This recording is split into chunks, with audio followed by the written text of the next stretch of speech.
tí ò bá sí àwa èmi tí ń dúró wájú yìí tí ń lérí ogun tí ní òkè Buhari nìṣó ká máa bá lọ.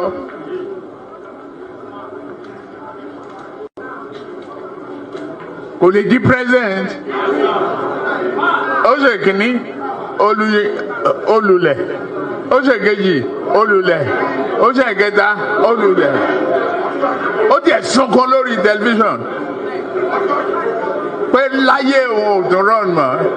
Mo dẹ̀ lọ bá Kaduna wa rán ọ̀rọ̀ ẹkún kọ́ lélẹ̀ àdúró tiẹ̀ wàá dẹ̀ wọlé. Nǹkan kan ní pé o ò ní fọ̀rọ̀ orílẹ̀-èdè Yorùbá ṣeré. Ó dẹ̀ gbà. Àtijọ́ tó rẹ̀ ti débẹ̀ mi ò gba mínísítà, mi ò gba contract, mi ì tọrọ ọbẹ̀, mi ì tọrọ gàrí. mi tọrọ fúra lọ́wọ́ ẹ̀ mi dẹ̀ ìyàwó ń bẹ̀ ó wá ní lọ́tẹ̀ yìí o Yorùbá ló kàn.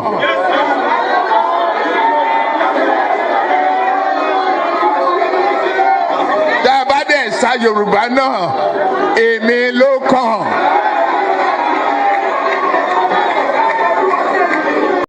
I'm going to be president of this country, whether you like it or not, and I will preside over the affairs of this country, including presiding over you. I think you must start adjusting to that reality. The sooner you do that, the less chest pains you'll have when that reality comes.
So now, the Iranians said they launched missiles towards American warships.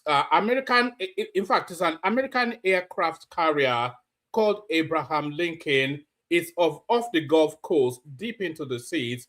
So the Iranians said they launched missiles towards that, and they struck it. And very, very quickly, the Iranians put it out in the media space, in the social media space. And then very, very quickly, the Americans came out to debunk it. Do you understand that the missiles never struck them? So what does that tell us? It doesn't really matter if those missiles struck the American, is it a carrier? It doesn't really matter if the Iranian drone, is it drones, the Iranian missiles? It does not really matter if the Iranian missiles struck the American ship carrier or not, the American warboat. It doesn't really matter if it's struck, but it signals a particular thing. So one, the missiles being launched, it tells the Americans that the Iranians they're essentially telling the Americans that we know you are there and we're out to get you. So whether those missiles struck or not is immaterial, but it signals an intent one.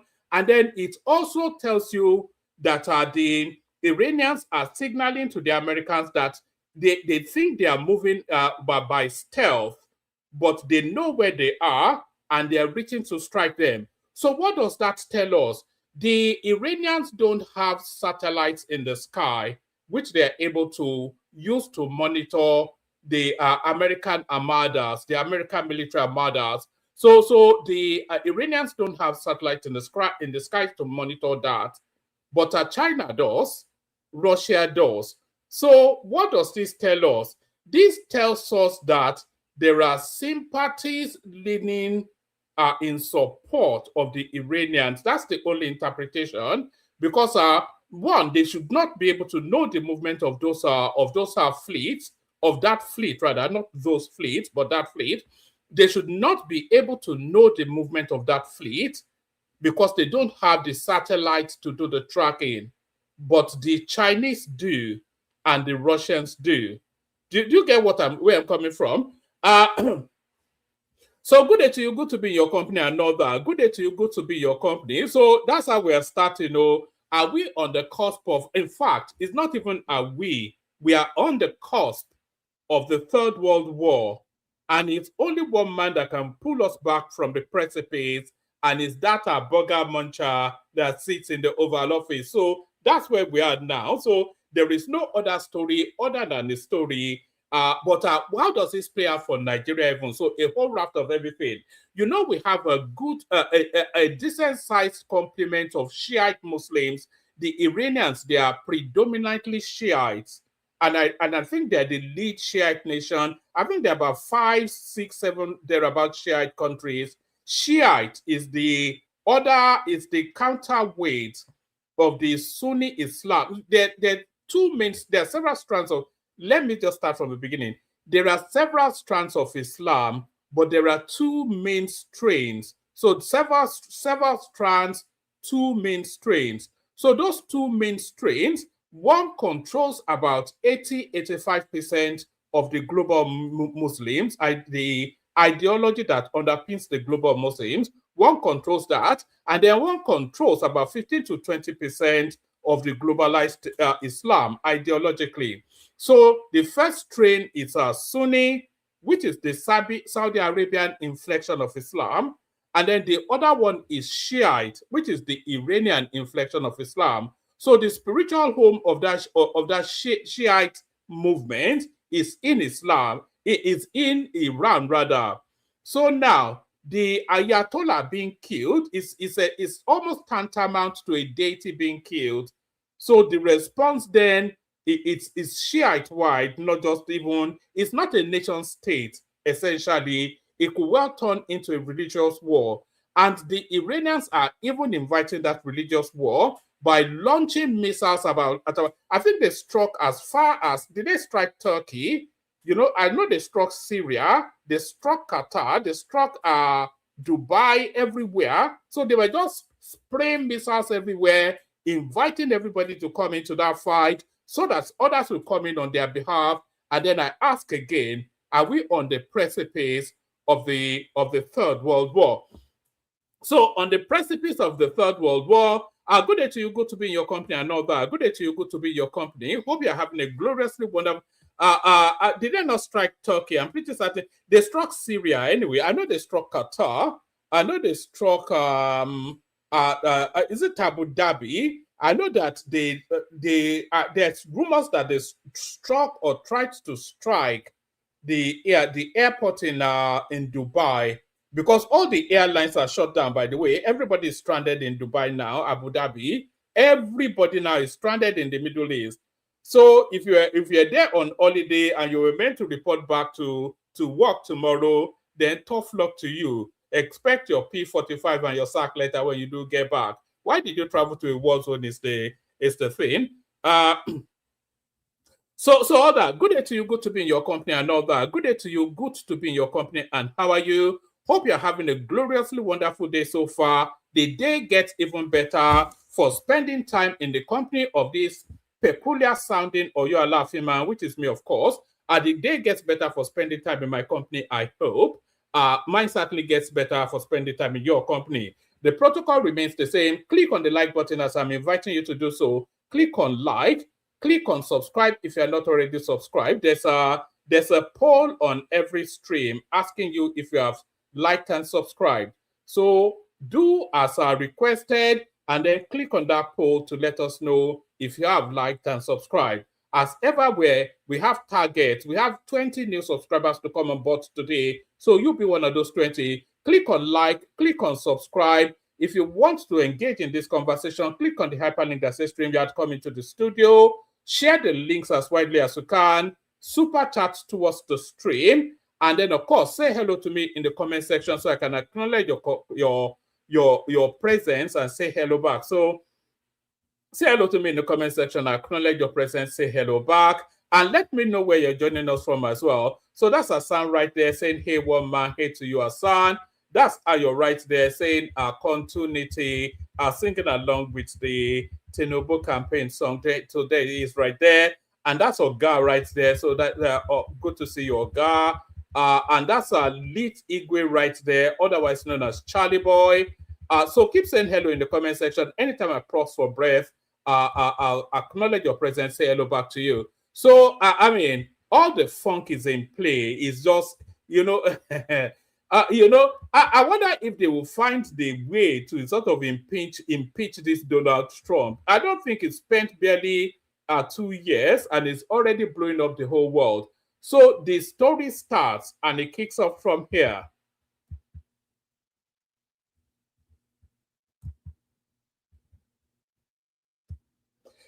Let me know if you can hear this in the comment section. Finally, to the great, proud people of Iran, I say tonight that the hour of your freedom is at hand. Stay sheltered. Don't leave your home. It's very dangerous outside. Bombs will be dropping everywhere.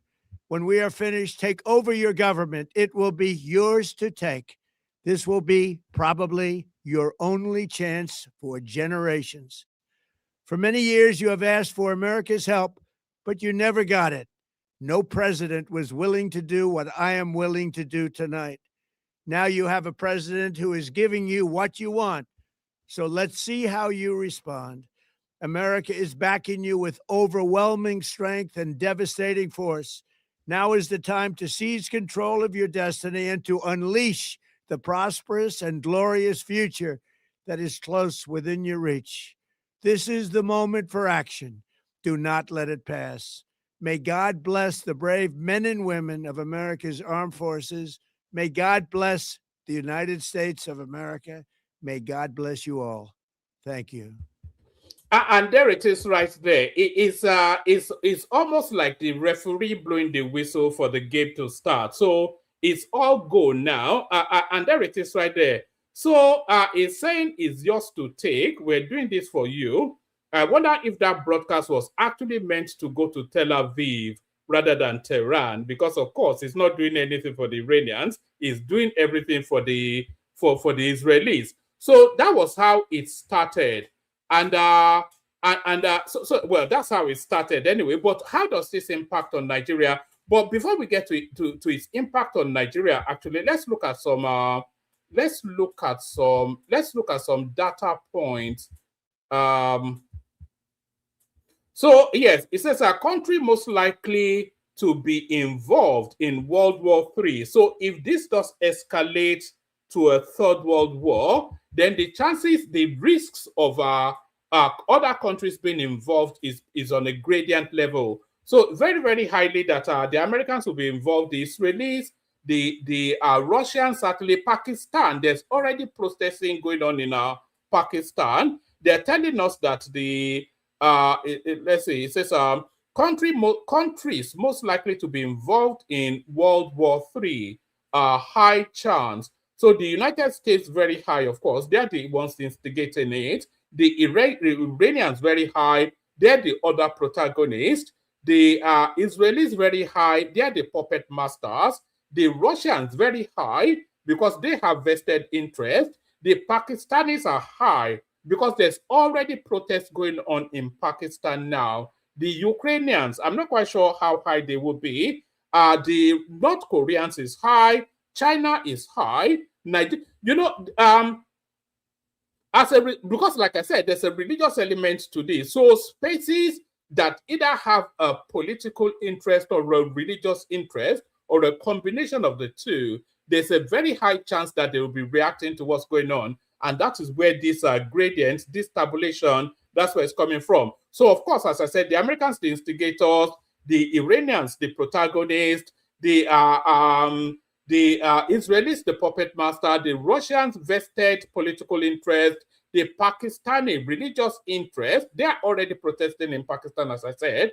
The Ukrainians, maybe out of solidarity with America, the North Koreans, for reasons of them being a nuclear power, geopolitics brings China into play, but Nigeria is also on that list that if this thing escalates at the rate that it's going, if it becomes like a global thing that leads to somewhat the veneer, the sort of a hint of a third world war, there'll be activities in Nigeria in that regard, because we have a strong complement of Shiite Muslims in Nigeria.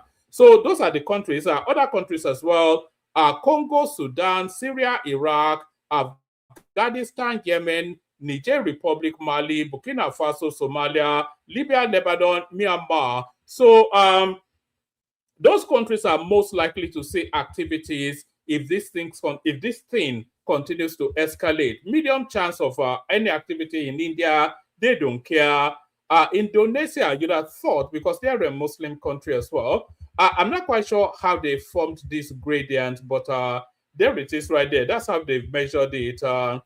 It says yes, This ranking is a geopolitical risk analysis based on current global tension and international relations.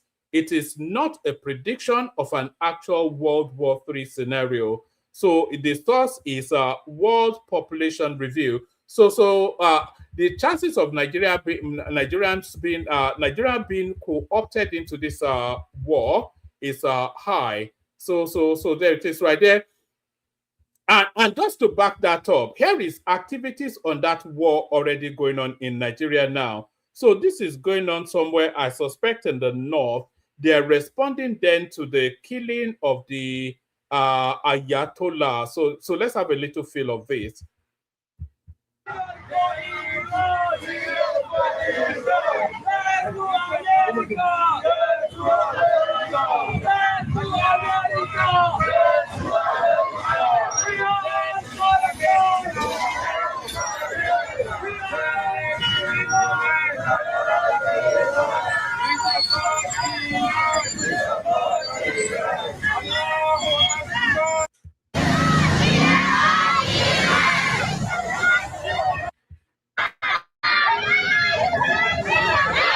So those are the Shiite Muslims in Nigeria responding then to the death of the Ayatollah. It will be somewhere in Kaduna because I think that's where the concentration of the Shiites is in Nigeria. Somebody correct me in the comment section. It doesn't tell us the location, but I know that the Shiites have a strong population in Kaduna. So that's the Nigerian space already responding to what's going on. But what does this war actually mean to Nigeria and for Nigeria?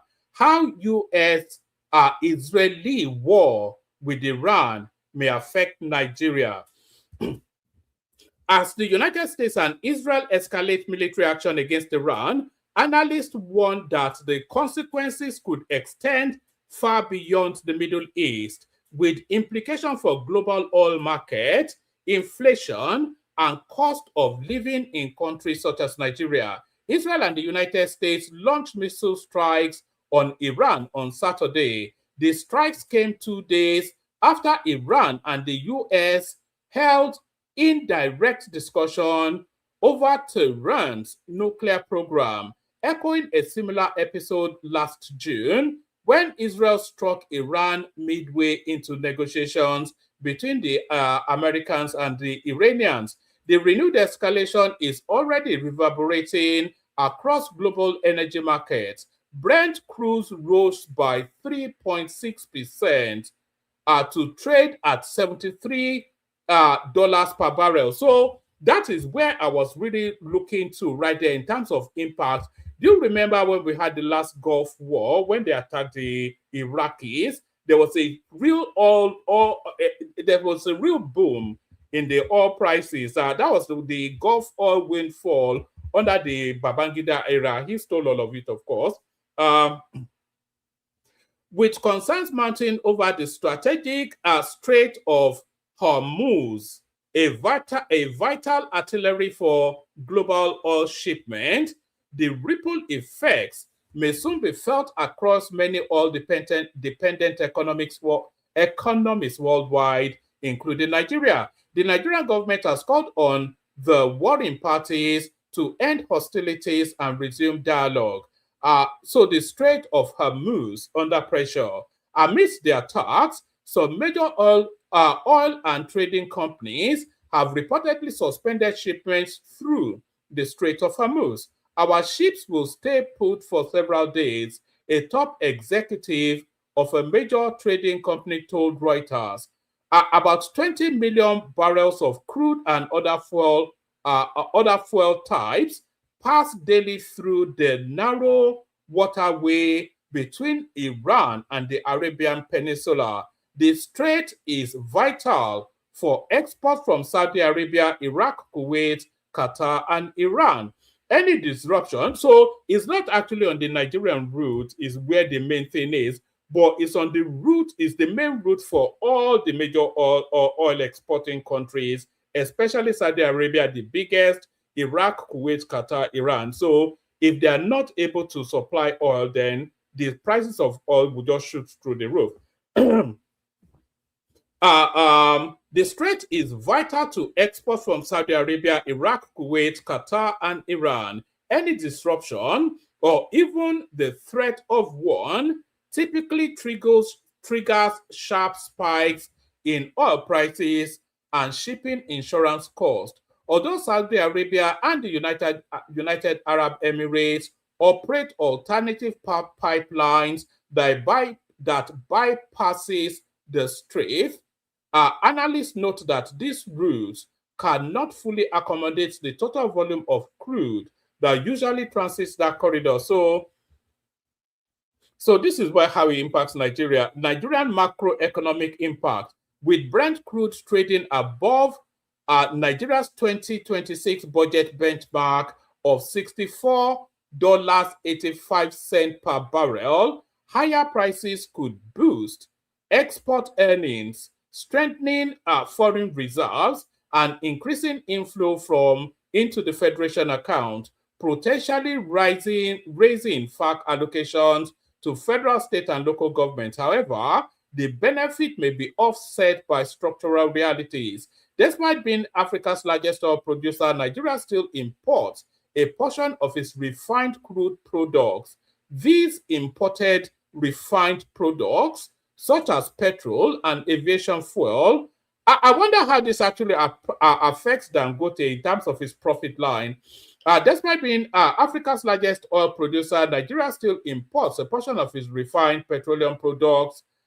These imported refined products, such as petrol and aviation fuel, are susceptible to price volatility, and prices are expected to rise as international crude price rises. The major functional refinery in Nigeria also imports a lot of its crude. As of mid-2025, the Dangote refinery reportedly imported between 9 to 10 million barrels of crude per month to sustain operations amid supply constraints. An increase in the price of crude is expected to rise the price of petrol and other refined products by the refinery. So it could affect how much they are selling petrol at the pumps, is what this tells us essentially. If global crude prices continue to rise, the cost of refined products, including petrol and diesel, could increase domestically, worsening inflation and deepening the cost of living crisis. Higher shipping and insurance costs will further raise the price of imported goods, with ripple effects on transportation, food distribution, and household expenses. Air travel and mobility disruption. So that's another expected impact on the Nigerian state. Potential security risk. Analysts also warn of potential domestic security concerns. The Islamic Movement in Nigeria, IMN, a pro-Iran aligned Shiite group led by Ibrahim el-Zakzaki, has historically organized protests in solidarity with Iran, particularly in Abuja and Kaduna. The group also chanted "Death to America, Death to Israel" during its rallies, even when there was no war between the parties. Given the group's ideological alignment, the US-Israeli strikes could become an emotional and political flashpoint. Previous IMN demonstrations in Abuja and Kaduna have, at times, resulted in clashes with security forces, leading to casualties, arrest, and property damage. Security experts caution that if large-scale protests are forcibly dispersed, tension could escalate and disrupt public order in affected cities. So that's the impact that we're anticipating on Nigeria. And then Sheikh Gumi comes into that space. Iran's supreme leader Khomeini died in jihad. So that's his inflection on it. I didn't even know Sheikh Gumi was a Shiite. Islamic cleric Sheikh Gumi has reacted to the death of Iran's supreme leader Ayatollah Ali Khomeini, describing him as a lucky soul who died in jihad. In a post shared on his Facebook page on Sunday, Gumi said Khomeini died in jihad against killers of innocent children and women in Gaza and elsewhere. I wonder if that is his thoughts on the bandits being killed as well. He probably thinks the bandits, the Fulani bandits, the Boko Haram bandits, he probably thinks they are martyrs too. He added that Khomeini's blood will fuel the change in the Ummah, noting that the Iranian leader stood firmly for justice and did not hide in bunkers. He wrote, Ayatollah Ali Khomeini, a lucky soul, he died in jihad against killers of innocent children and women in Gaza and elsewhere. His blood will fuel the change in the Ummah. He stood firmly for justice and did not hide in bunkers. For those who killed him or assisted in killing him, let us see what they will live to do in this world. So that sounds like a threat of some sort. So I hope he's not going to try and instigate something in Nigeria. He can go to America or Tel Aviv, or if he wants to go after the people that killed this leader. So that's that. Let's go from that to this state with least domestic debt in Nigeria. So this is the result of this now new windfall that they're getting off the back of the removal of the subsidies. So the least indebted states in Nigeria is what this metric tells us. Jigawa is only owing 1 billion naira, 1.6 billion naira. That's their debt stock as at Q3 2025. Ondo 9.5 billion, not dollars, so naira. So Jigawa is 1.6 billion naira. Ondo 9.5 billion naira. Kogi 14.3 billion naira. A lot of that in Yahaya Bello's pocket, of course. Ebonyi 14.6 billion naira. Kebbi 14.8. Katsina 17 billion naira. Nasarawa 22. Kaduna 23. Anambra 26. So I thought Soludo told us he wasn't borrowing any money. 26.6 billion naira is the debt stock of Anambra State. Yobe, 36.3 billion naira is their debt stock. Sokoto, 47 billion naira. Borno, 47 billion naira. It says, in a period when the average state's domestic debt stood at over 108 billion naira, Jigawa stood in clear isolation. In Q3 2025, the state's domestic debt was recorded at just 1.6 billion naira. Jigawa's debt level represents only 0.04 of the national. So that is to tell you that there's no development taking place in Jigawa. They cannot be carrying out infrastructural development and be that under leveraged. So that is to tell you that there's nothing in terms of development going on in Jigawa. Jigawa's debt level represented only 0.04 of the national total, while other low debt states such as Borno and Sokoto were approaching the 50 billion naira mark. Jigawa's liability was nearly 30 times smaller than the state ranked next in the bottom 12, Ondo. So that's that right there. I'm not quite sure what we got from that, but that's that right there. So there was this story of Tinubu being poisoned or attempts to poison Tinubu. That was actually going to be my headline before I decided to change it round and do the one that was intended to do yesterday. So that was going to be my headline. I think I've got a clip somewhere to play here. So let me just I had that clip just now. Who did I send that?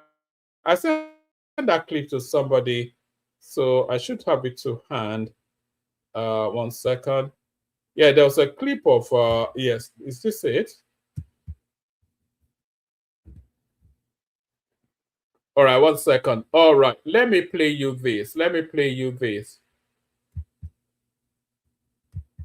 Today, we examine reports surrounding the shocking arrest of a presidential chef over an alleged plot to poison President Bola Ahmed Tinubu, an incident that has prompted swift intervention by a special police squad and triggered heightened security measures within the presidential environment.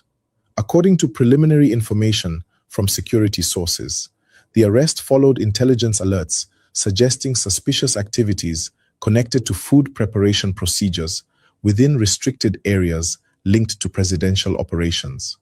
Authorities moved quickly after receiving credible reports that indicated a possible threat to the safety of the president, leading to a coordinated investigation involving specialized security personnel tasked with protecting national leadership. Officials emphasized that the operation was carried out professionally and discreetly to avoid public panic, while ensuring that all potential risks were neutralized.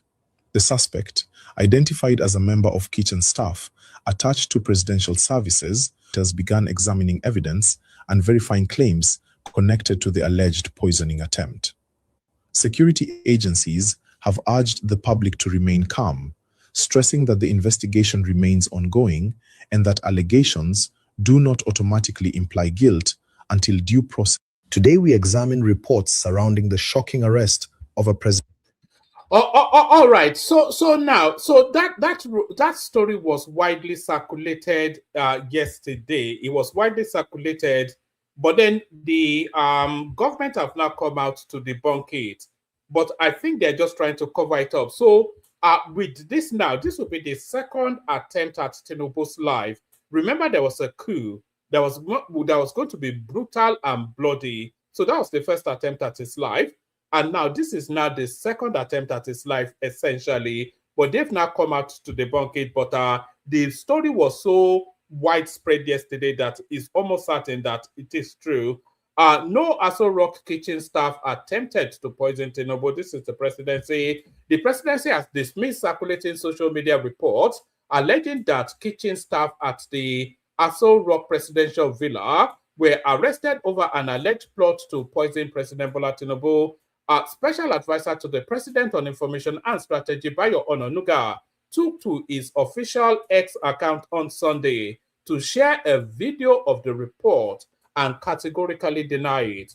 The video purportedly shows activities at the presidential villa, accompanied by a voiceover reporting the incident. It claimed, "Today we examine reports surrounding the shocking arrest of a presidential chef over an alleged plot to poison President Bola Ahmed Tinubu, an incident that has prompted swift intervention by a special police squad and triggered heightened security measures within the presidential environment." So where's the... so we've already heard that. So let's go to what Bayo Ononuga said. Says, however, Ononuga dismissed the report as baseless fake news. He wrote, "No Aso Rock kitchen staff arrested. No Aso Rock kitchen staff attempted to poison President Tinubu. Please ignore this fake news being disseminated by this video.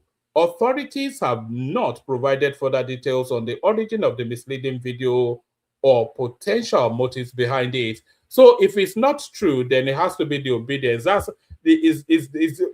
It has all of the workings of an obedience type. So that's what they will do, isn't it? Just to seed the idea out there. So to seed the idea out there. So let's go on from that to this. This is this clash now between their golden boy, Alex Oti, and a journalist asking perfectly legitimate questions. It says, "You are very stupid and acting irresponsible for asking me questions about transparency and economic data." Alex Oti to a BON journalist during a media chat. "I am just here thinking if this was..." Okay, so that's somebody's opinion. So let's see how the exchange went. Let's see what the exchange is all about.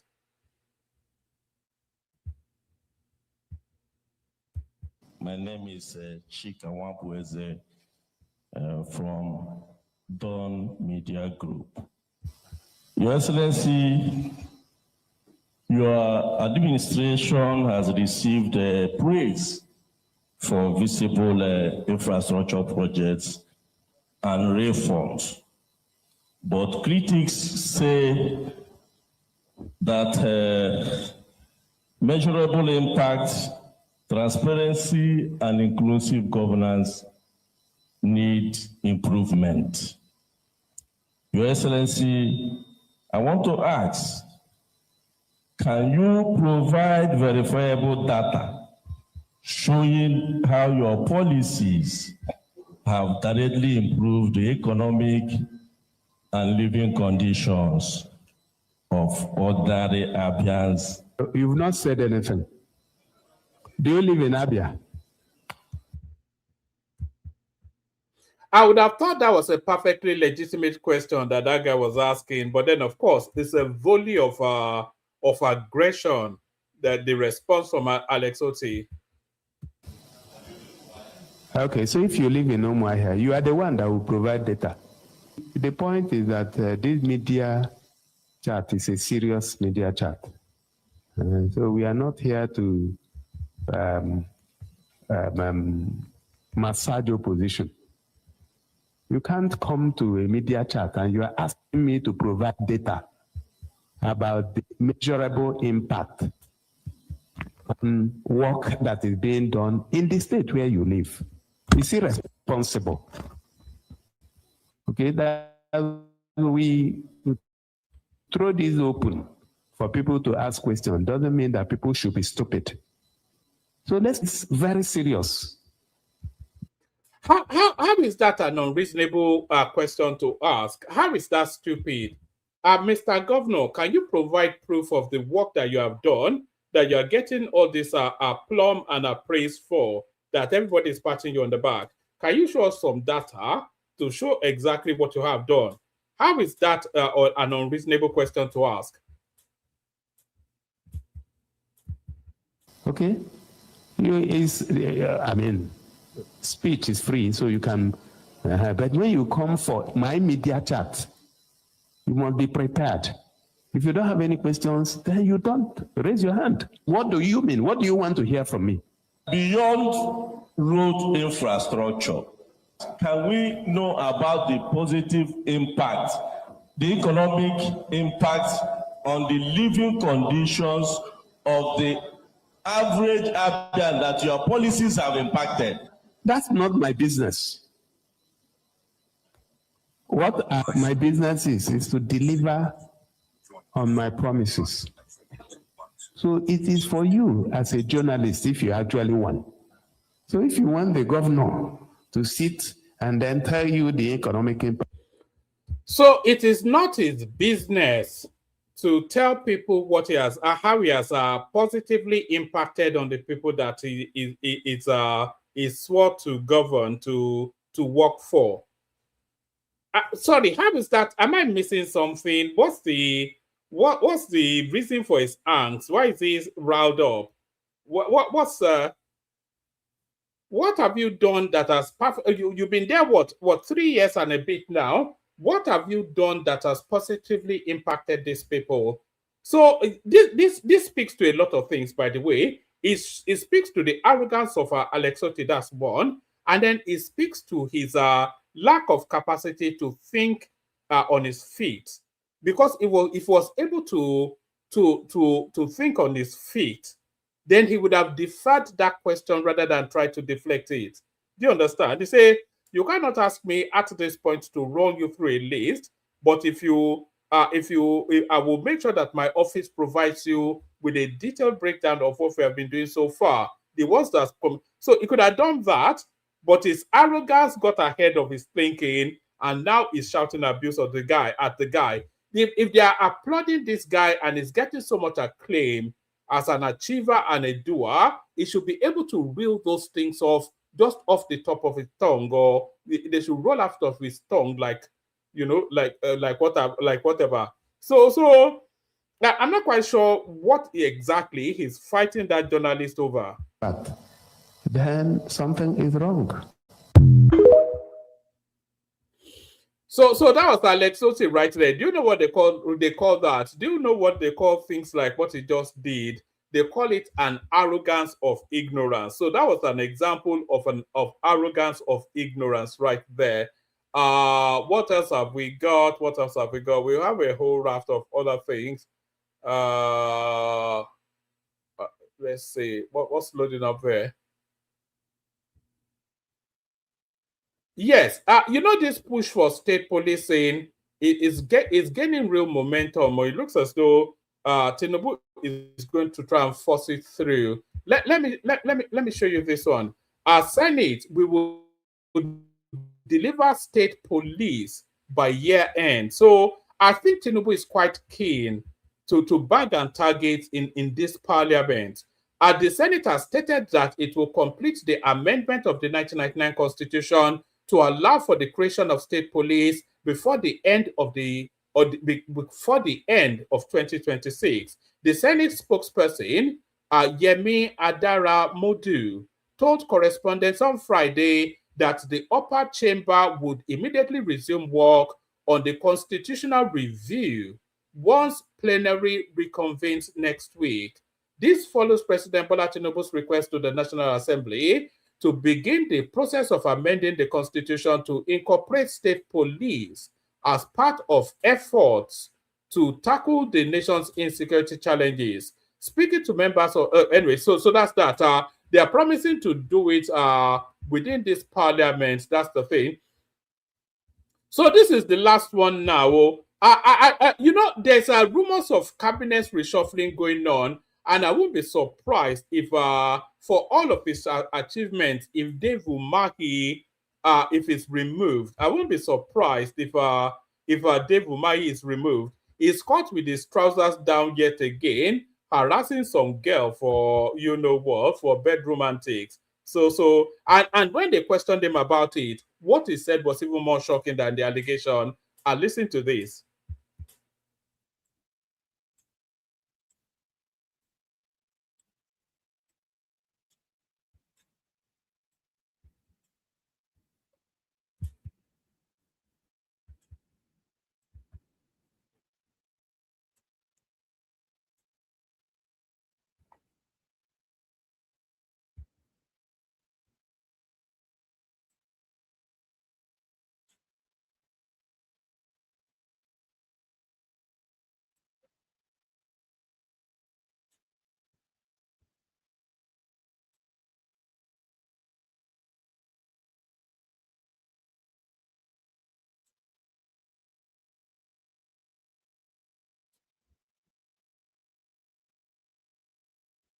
So that's Dave Umahi right there, being accused of sexual harassment against some girl.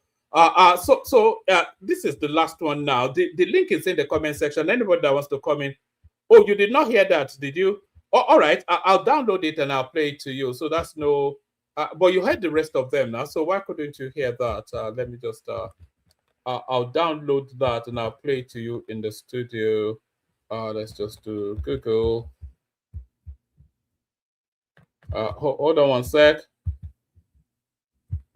You know, this is how I usually do these things. So for some of you that may wonder, this is how I do it. Then you just pop it in there, and then you download it. Hold on one second. I'm just going to, let me grab that quickly. Are you grabbing or not? Yes. So we take that, and then we put it in the studio.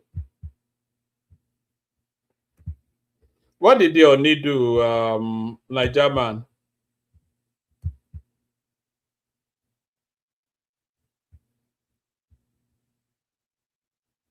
All right. So that's that. So we wait for that to load up. As that is loading up, let me just show you this. So still going back to the Iran USA war, are we calling it now? So all of the advantages weigh in the direction of the United States.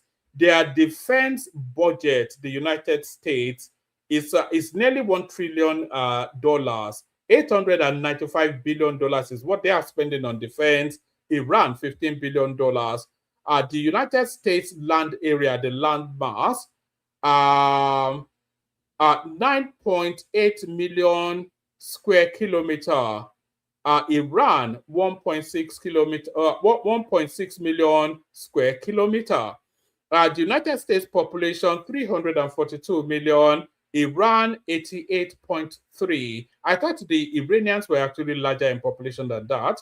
Active military personnel, 1,328,000 the Americans, 610,000 the Iranians. Reserve military personnel, nearly 800,000 the Americans, 350,000 the Iranians. Aircraft fighters, 1,790 to the Americans, 188 to the Iranians, and on it goes. So completely out-muscled. They can just, nuclear warhead, 5,244 in the Americans, 0 to the Iranians.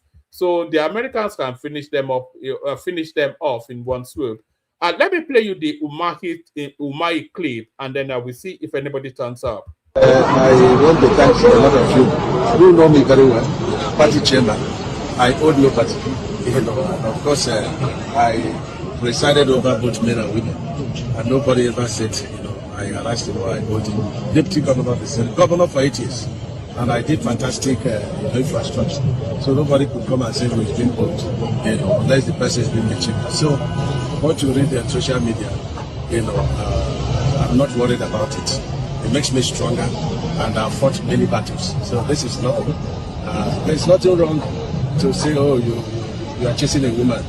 But if it is Natasha that is accusing me of chasing her, then my face will be bolder. But, not anyhow person that will accuse this handsome man of chasing him for 12 years. You know, that person must be the Queen of England. Because any one man that cannot chase Senator Natasha for 12 years.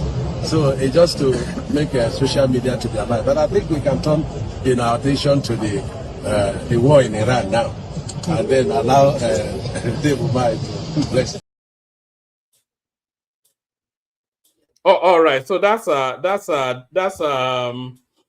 Umahi right there, caught with his trousers down. So that's Dave Umahi right there, caught with his trousers down. I'll play the Kegite music, see who turns up.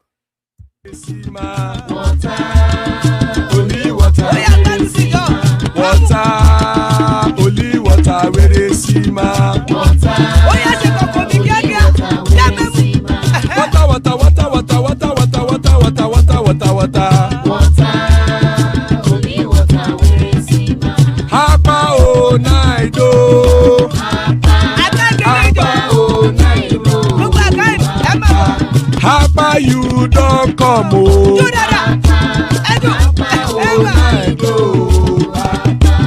Hapa oh night oh.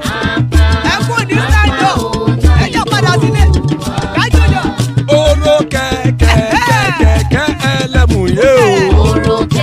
Ilé ṣọ́dí kẹ̀kẹ́ ẹlẹ́mù ré o. Bobby master kẹ̀kẹ́ ẹlẹ́mù ré o. Chifu Wáìlà tí kẹ̀kẹ́ ẹlẹ́mù ré o. Eruku lẹ̀lẹ̀ ẹlẹ́mù dé.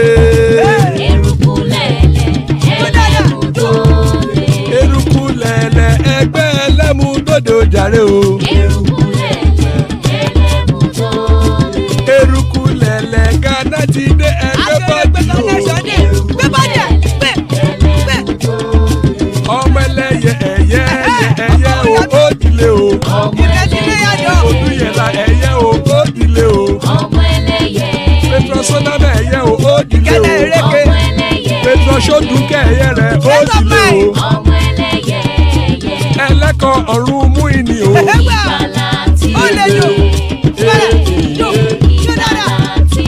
Àkùkọ ọ̀run méjìkọ.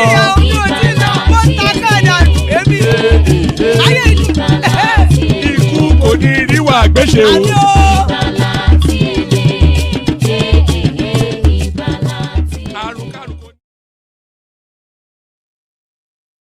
And it is right there. May death have nothing to do with us. I was rehearsing my exit speech. Oh, that thank everyone. See you tomorrow. But then up pops Hassan. So good to see you, Hassan. I was just about to bail out. Nakwana Lafiako Alhaji.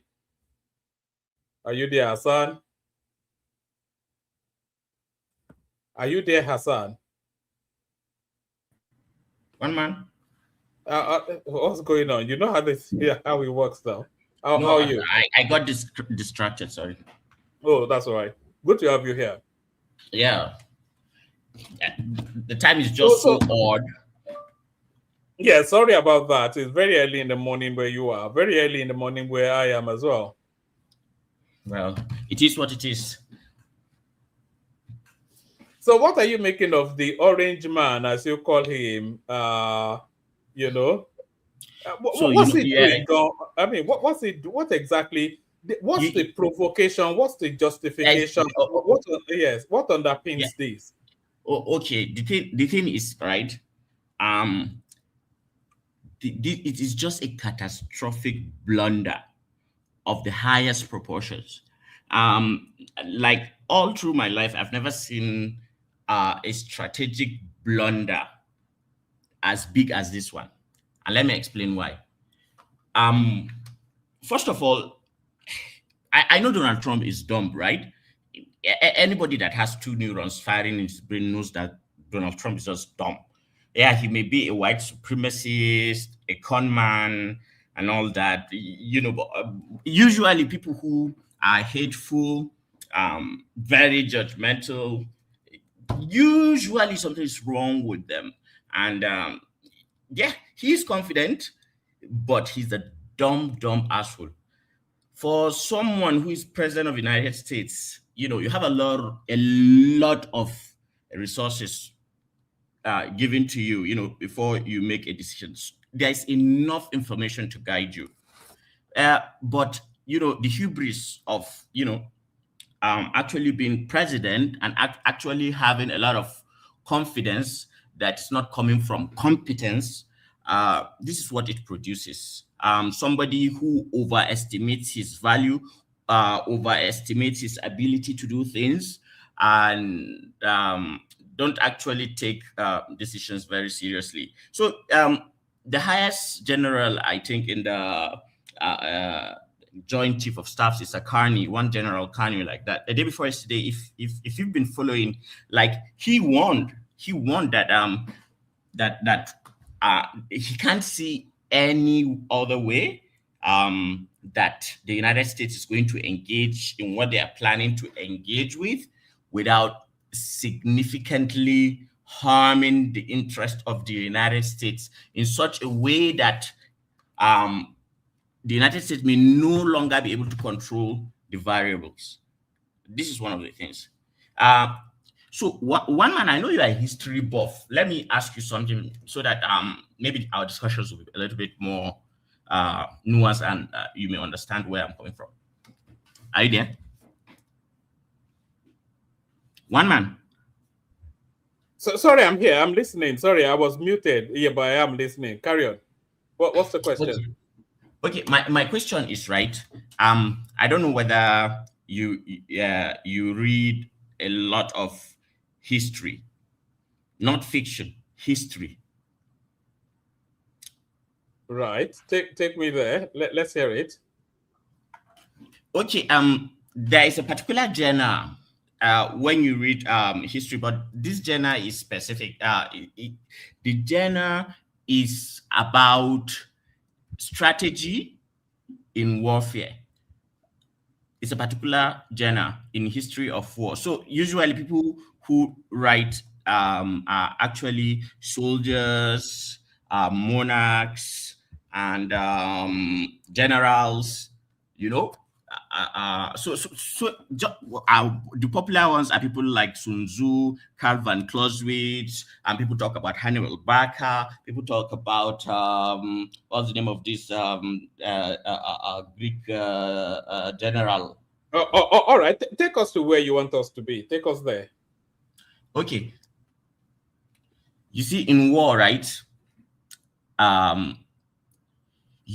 there is this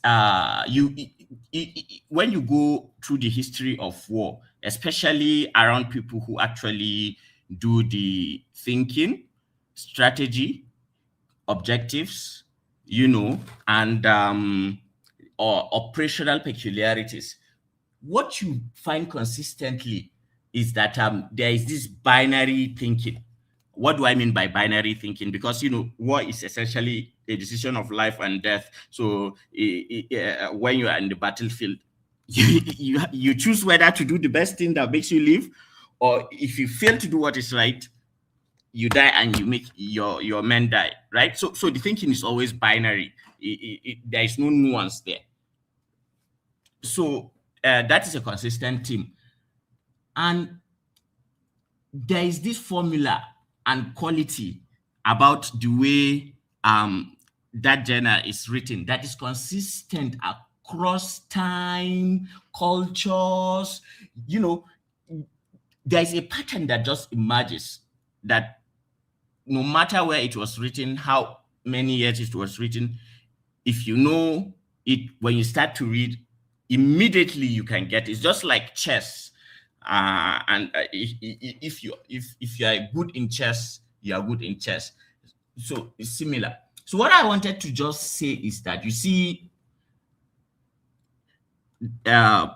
what victory means for Donald Trump is not what victory means for Khomeini.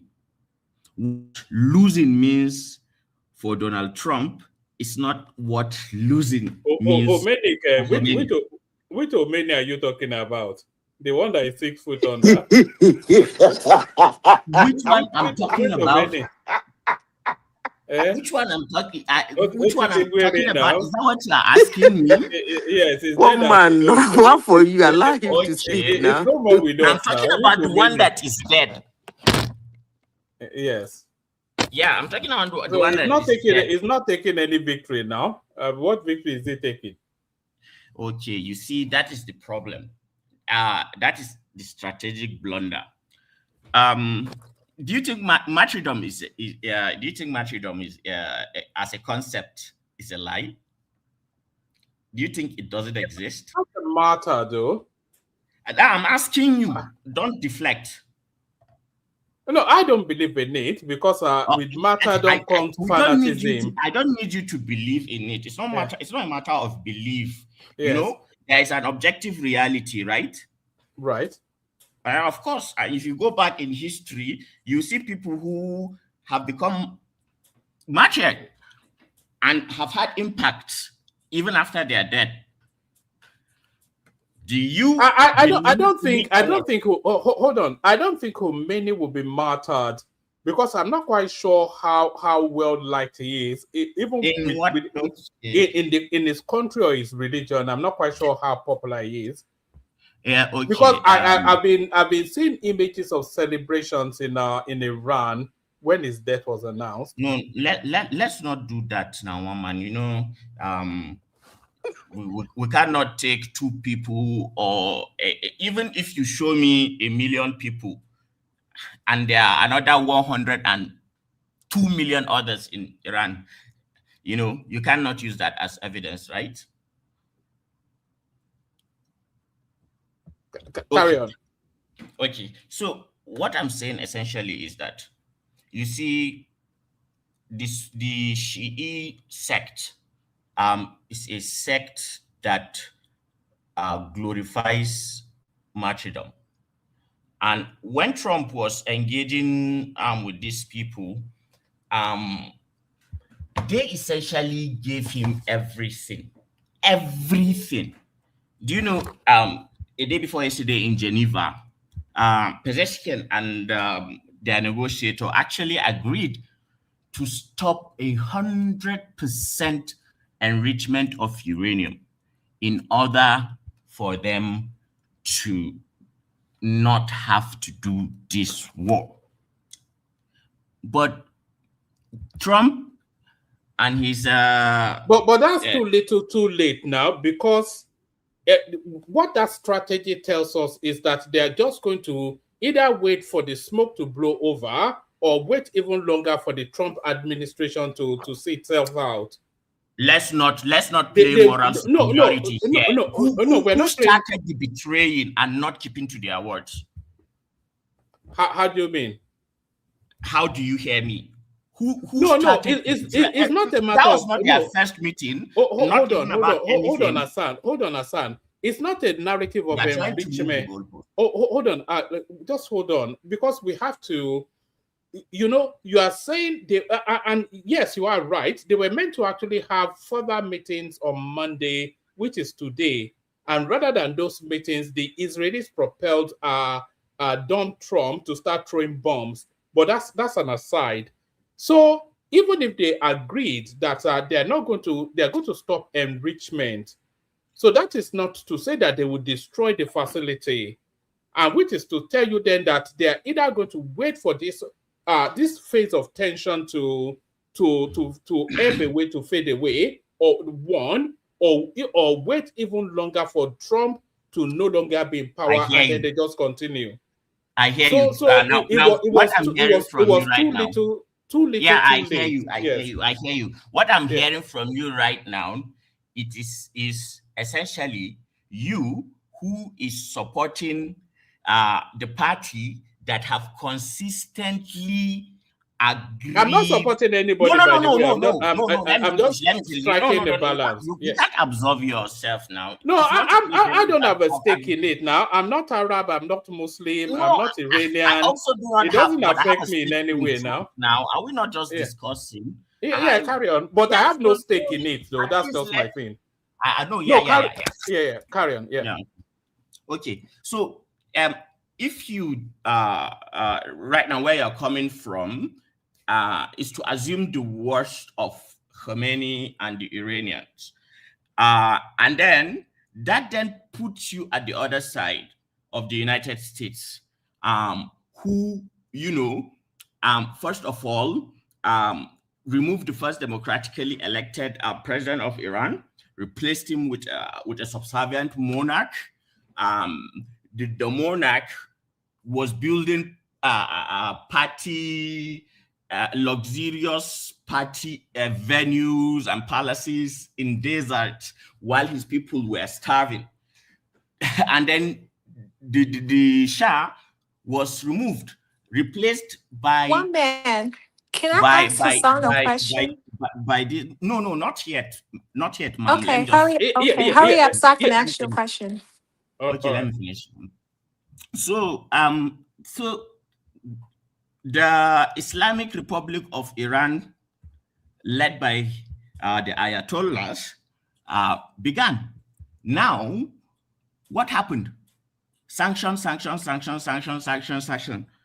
So, even the people in Iran right now who why the sanction though? You skipped a bit.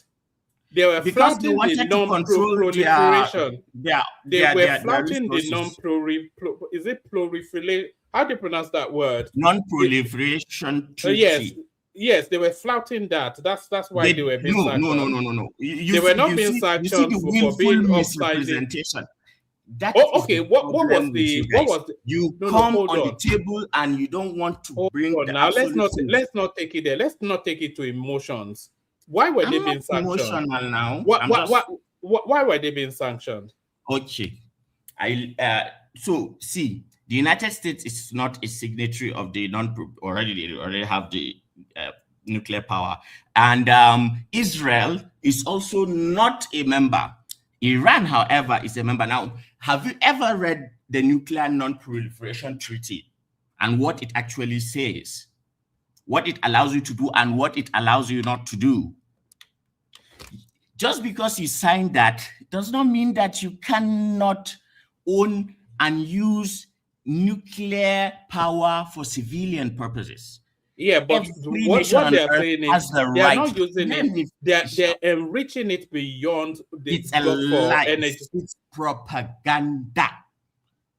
Just because you buy it hook, line, and sinker, it doesn't mean it's true. Okay, then why are they being attacked? Why are they being attacked? You tell me why you think that. Now you're asking. Okay, let me just connect something to you, right? All right. what is the common denominator? What is the similarity between Venezuela, Nigeria, and Iran? Oh, are you talking about oil? I'm asking, just answer. Well, okay, go on. You think it's an oil grab? It's a pattern. This is your reading. That's too pedestrian. Man. It's an oil grab. One man. Look, if Iran, it can't be Iran my software, America already has on your system. America already has Venezuela. Azan, let me quickly chip in this. America already has Venezuela. America has enough relationship in the Middle East to be able to buy oil from anyone. They could buy from Qatar, they could buy from UAE, they could buy from Saudi Arabia. You understand? Now they have Venezuela. That is actually the pedestrian argument. They could buy from us. They could get from Libya. So oil is not it. What you should address? Sorry, what is not in your orbit will not reflect in your financial books. It is what should come to you. Can you guys allow me to ask my question? It's going to be. I haven't finished mine. Everybody is getting triggered because they don't like. No, it's a simple question. All right, let's do it this way. Hold on, Hassan.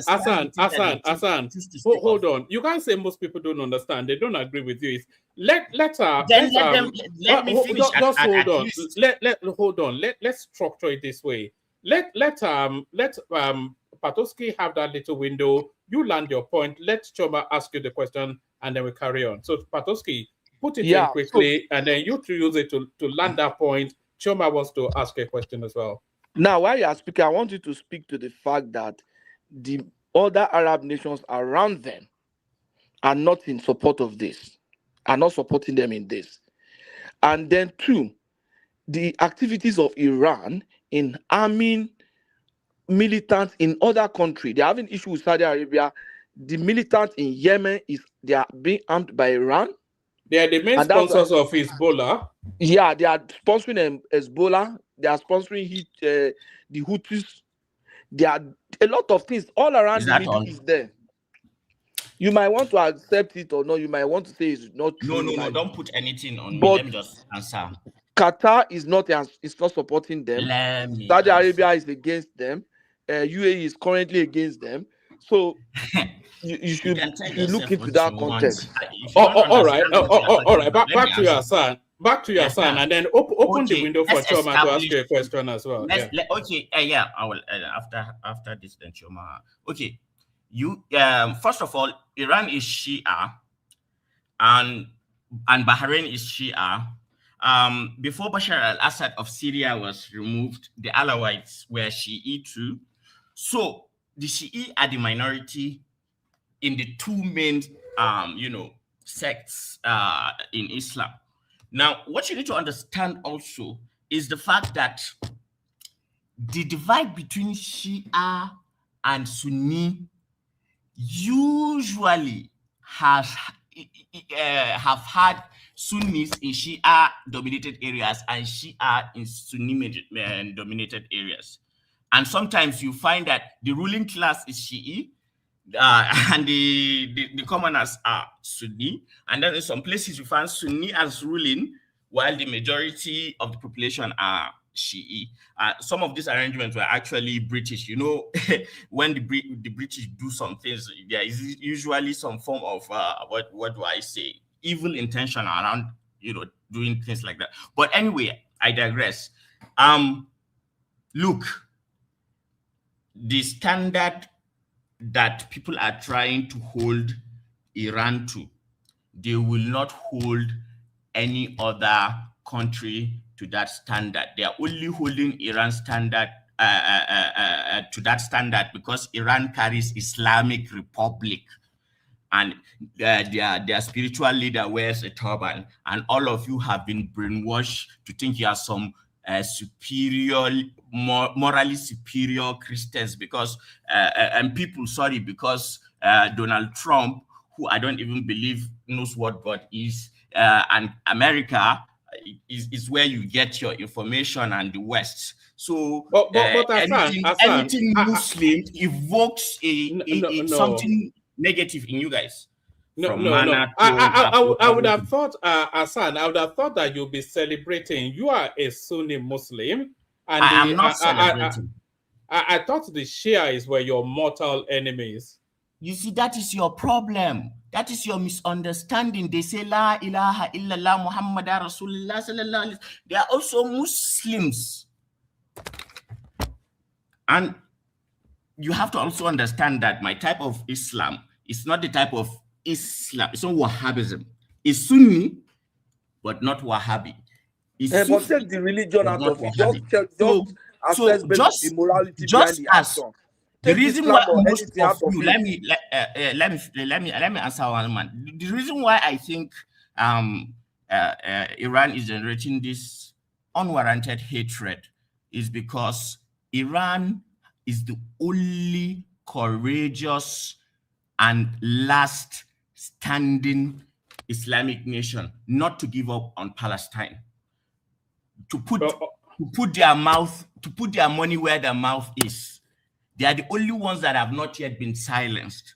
And whenever they get the chance to stand against those who were oppressed, they count. These guys are not cowards. These guys are warriors. This is a 5,000-year civilization. All right, Hassan. Anything on the Persians. So, all right. I think we know where you are. Take your mass question. Not where I am. Not where I am. Where you ought to be is to understand that you are on the wrong side for supporting genocide with the Zionists. Can I please ask my question? Yes, you can ask your question, but let me just say this. Just for the purposes of documenting it, I am with the Iranians because I cannot abide what the Americans are doing. I don't even like the Iranians, but I am with them just for the Choma, your question. Well, man, first of all, you know you're lying. No, now. But anyway, there was no provocation. You are with the United States. You don't have to manipulate people into Hassan, are you scared? Are you scared because I'm here? I'm about to ask you a question. The eyes of the devil. Not hold on, girl. Hassan, I know you're scared of me, but okay. Be quiet. Let me ask you a question, okay? I saw you and your people marching and protesting. I will begin the. I said, be quiet. I'm talking. No, don't use that language. Otherwise, you're going to take the Hassan, hush. No, Hassan, hush. No, just don't do that. Listen, I'm not one of your wives. Be quiet. Don't be rude. Like I was saying. Hassan, so I saw you and your people protesting in Nigeria, in the north.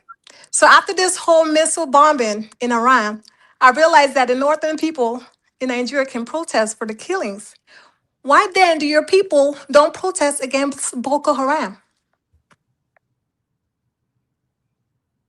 That's a good question. One man, is there any other thing that Hassan, why don't you protest against Boko Haram? Hassan, no, Hassan, you're gonna answer the damn question.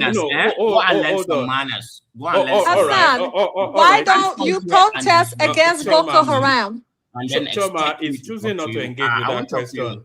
I can't say I blame him because it was somewhat aggressive the way you went at it. Okay, let me be the one that will present that question. He was already scared when I came in. No, Choma, I'm sure he wet his pants.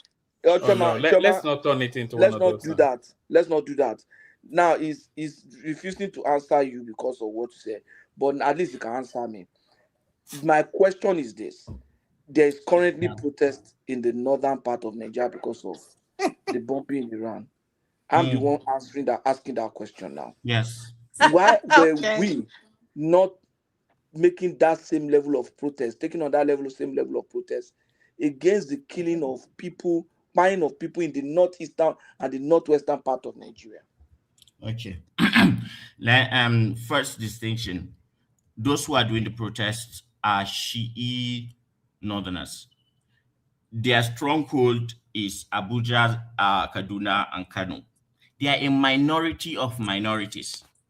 If you remember Sheikh Azizaki and his ordeal, Yeah, you remember when they blocked the road? I think it was in Zaria some years ago, and the military actually, just shot them, killed them, and buried them in one grave like that, something. And Yeah, that was thanks El Rufai, Abi. That was an El Rufai yes, something. yeah. RFI was governor that time.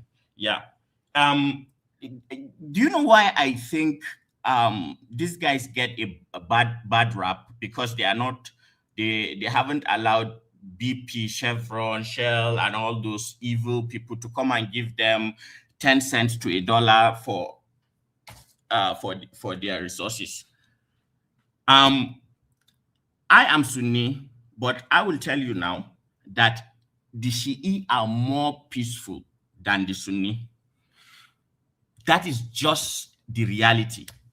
Yes, they protest. They go sorry, on hold the on, streets a Hassan. lot. Take this question, because you are saying they are peaceful, is why I'm asking. Are they not the ones that part of their rituals is to flog themselves until they bleed? Do they not have that in their? They flog themselves until they bleed.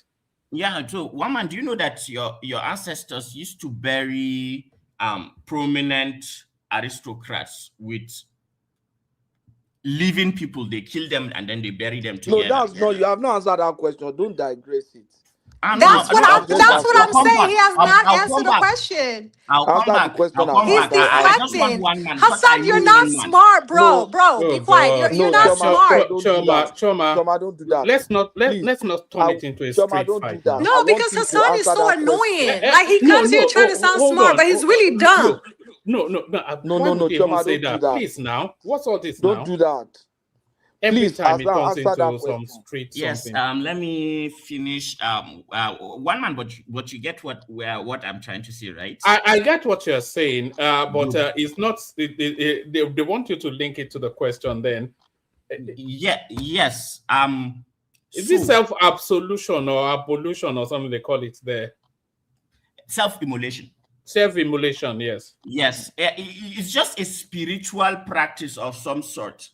To feel pain as much as you can, though a lot of the imams, they preach against it, but the thing has already taken a cultural significance of its own. So yeah, it's a ritual. It doesn't have any basis in scripture or anything like that. There's a grandson of the Prophet Muhammad sallallahu alaihi wasallam, whose name is Husseini. And he was the one, on the day they do that, that was the day he was killed in cold blood. So, of course, in Islam, you cannot kill yourself. Suicide is forbidden. So when that day comes, it's like a day to feel pain, right? So people have different way of feeling pain. If the ideal thing is just to stay at home and mourn. But some people, they take it the extra mile. They begin to self-immolate and all that. So the thing is, just the way Imam Hussein bled on that day, they are also bleeding and mourning when every year when that day comes. You get it? So that's just what that is. And nothing else. So from afar, if you see it and don't understand the significance, you think, okay. And the core of the culture of these Shi'i people is even built around being martyrdom, because they so much revere dying as a martyr than a natural death. So the strategic blunder that the United States made was trying to force the Ayatollahs to surrender. Now, the Ayatollahs will easily give their life 100 times than to surrender. All right. Let me ask you one more question. Give a brief answer to it, and then we go on to Zeta. So let's bring it back home. How does this play for Nigeria? What's going on now? So the price you have to answer that question that I asked you. You have not answered it. Can you repeat it, please? Maybe I've asked you several times. Why is it that they are now protesting in northern Nigeria, whereas when they were buying Nigerians, they were not I'm protesting. telling you that it is their people. They are Shia. They are not Sunni. So Okay, Sunni. they are Okay, not why Sunni. They are did Sunni? Shia Why Nigerian did Muslims. Sunnis? Why did Sunni protest the killing of buying of people in the north? Let's assume these ones protesting as Shia. Why didn't Sunni protest it?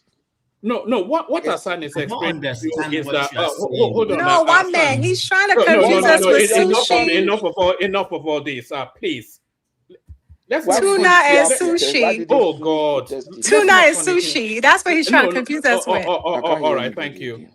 It's going to turn into a street fight now.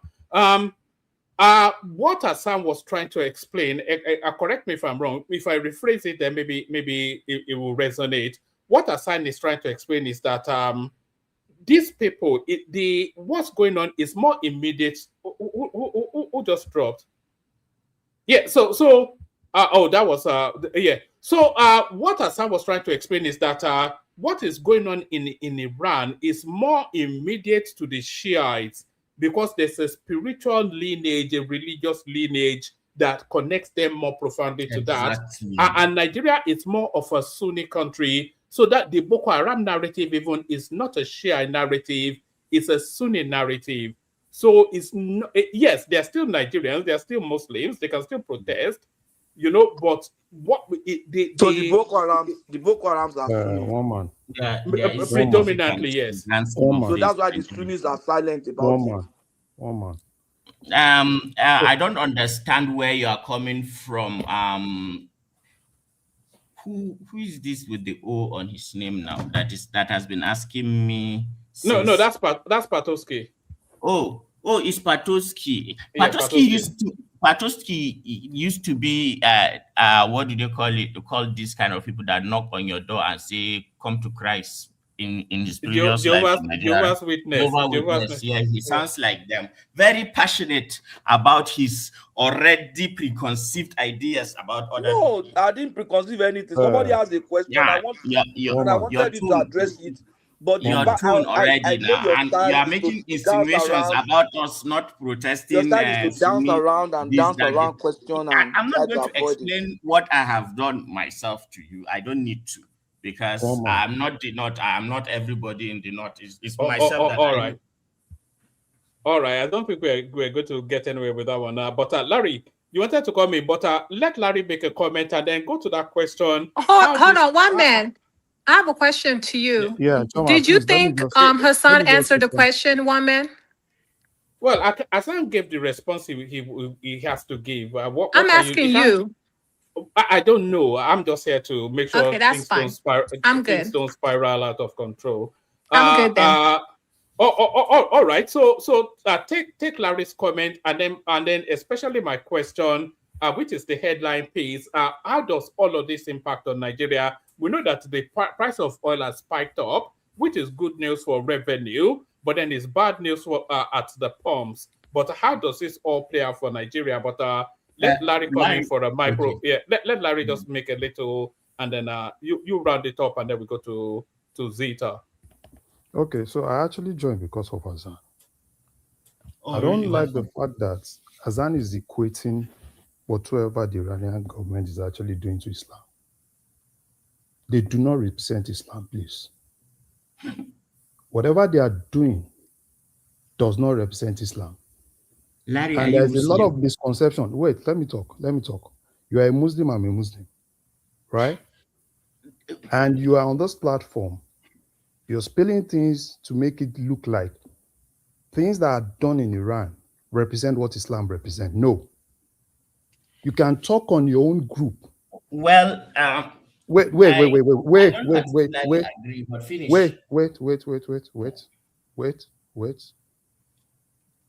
because the right you have as a Muslim is the right I have as a Muslim. But you coming on this platform to now equate whatever is being done in Iran to be Islam, it's wrong. That is not what Islam represents. If that it's what your own belief, at your own part of understanding of Islam represents, that does not represent what Islam represents.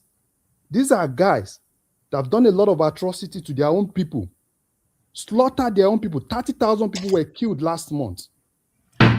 or because they have dissenting view. No, wait, let me talk. Give us evidence. Let me talk.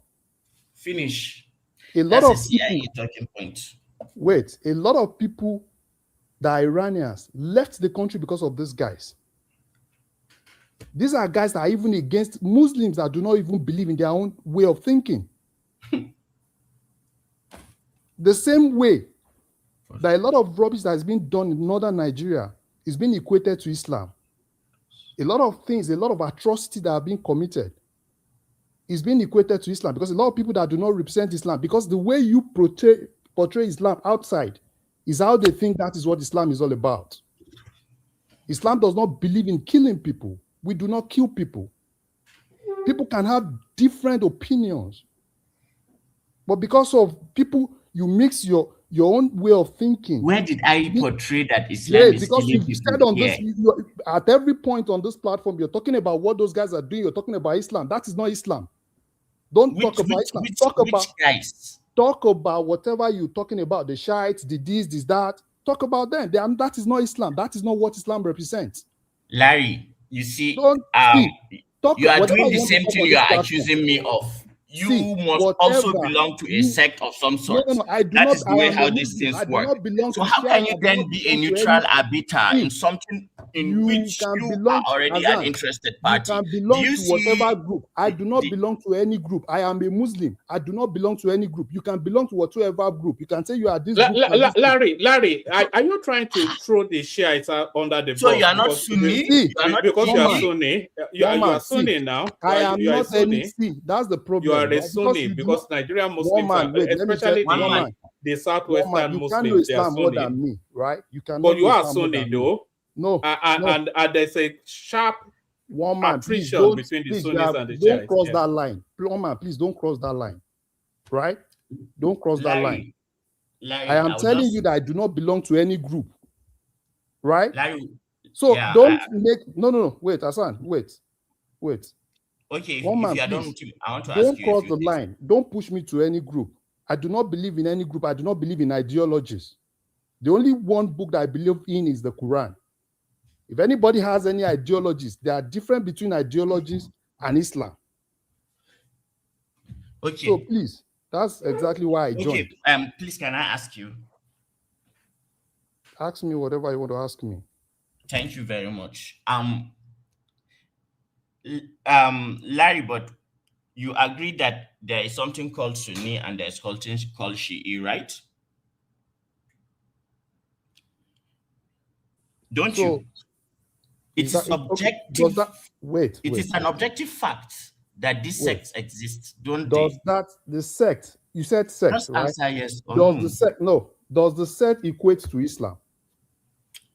I wish you would have answered yes or no, not to answer you said my sect. The answer is yes, because everybody knows that. No. The sect, then from there, we'll get to the next. No, it's taking you to a question, so don't hold him to that spot. That is how you are being brainwashed, right? At the sect, different sect. Hold on. That's not where the conversation is. Let him take you to where he wants to conversate with you. I know where it's coming from.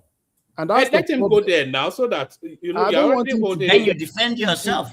Because he's been on this platform, he's been saying a lot of things, right? And you yourself, you are equating the sect, whatever anybody can wake up tomorrow and start saying this is how they practice their own. That does not really translate to that religion itself. Larry, I understand where you're coming from, but do you see the hubris in this? There are different people will always from afar generalize. One second, Hassan. There are different sects in Christianity as well. They still worship this. They still call. You have the Catholics, you have the Anglicans, you have all manners of even Olumba, and what's all this? So many versions of what's that one? These are all strains of a religion, but they come under one overarch. So do you equate what they do to what the Christianity represents? Well, they will argue that it is. I'm not what they argue. I am telling you as a Christian, do you equate what they do to what the Christianity represents? Yes, but listen, I am a Jehovah's Witness. So whatever my equation is already prejudiced I'm biased because I am doctrinally aligned One man. already. So One I'm man. not a neutral the answer arbiter. is Yeah. I think the answer is they are human. One man. Humans One man, have you a are not a good tendency Jehovah's Witness. to No, well, I sin, was born to a do Jehovah's wrong. Witness Because if anyway. you are Every if you human are being Jehovah's can do Witness, you wrong will not and be has running that one man show. tendency. But what we must say is the fact that look, for people who don't actually understand the nitty-gritty of what Islam is and its divisions and subdivisions, the jurisprudence, the interpretations and all that, what they know is just Islam from afar.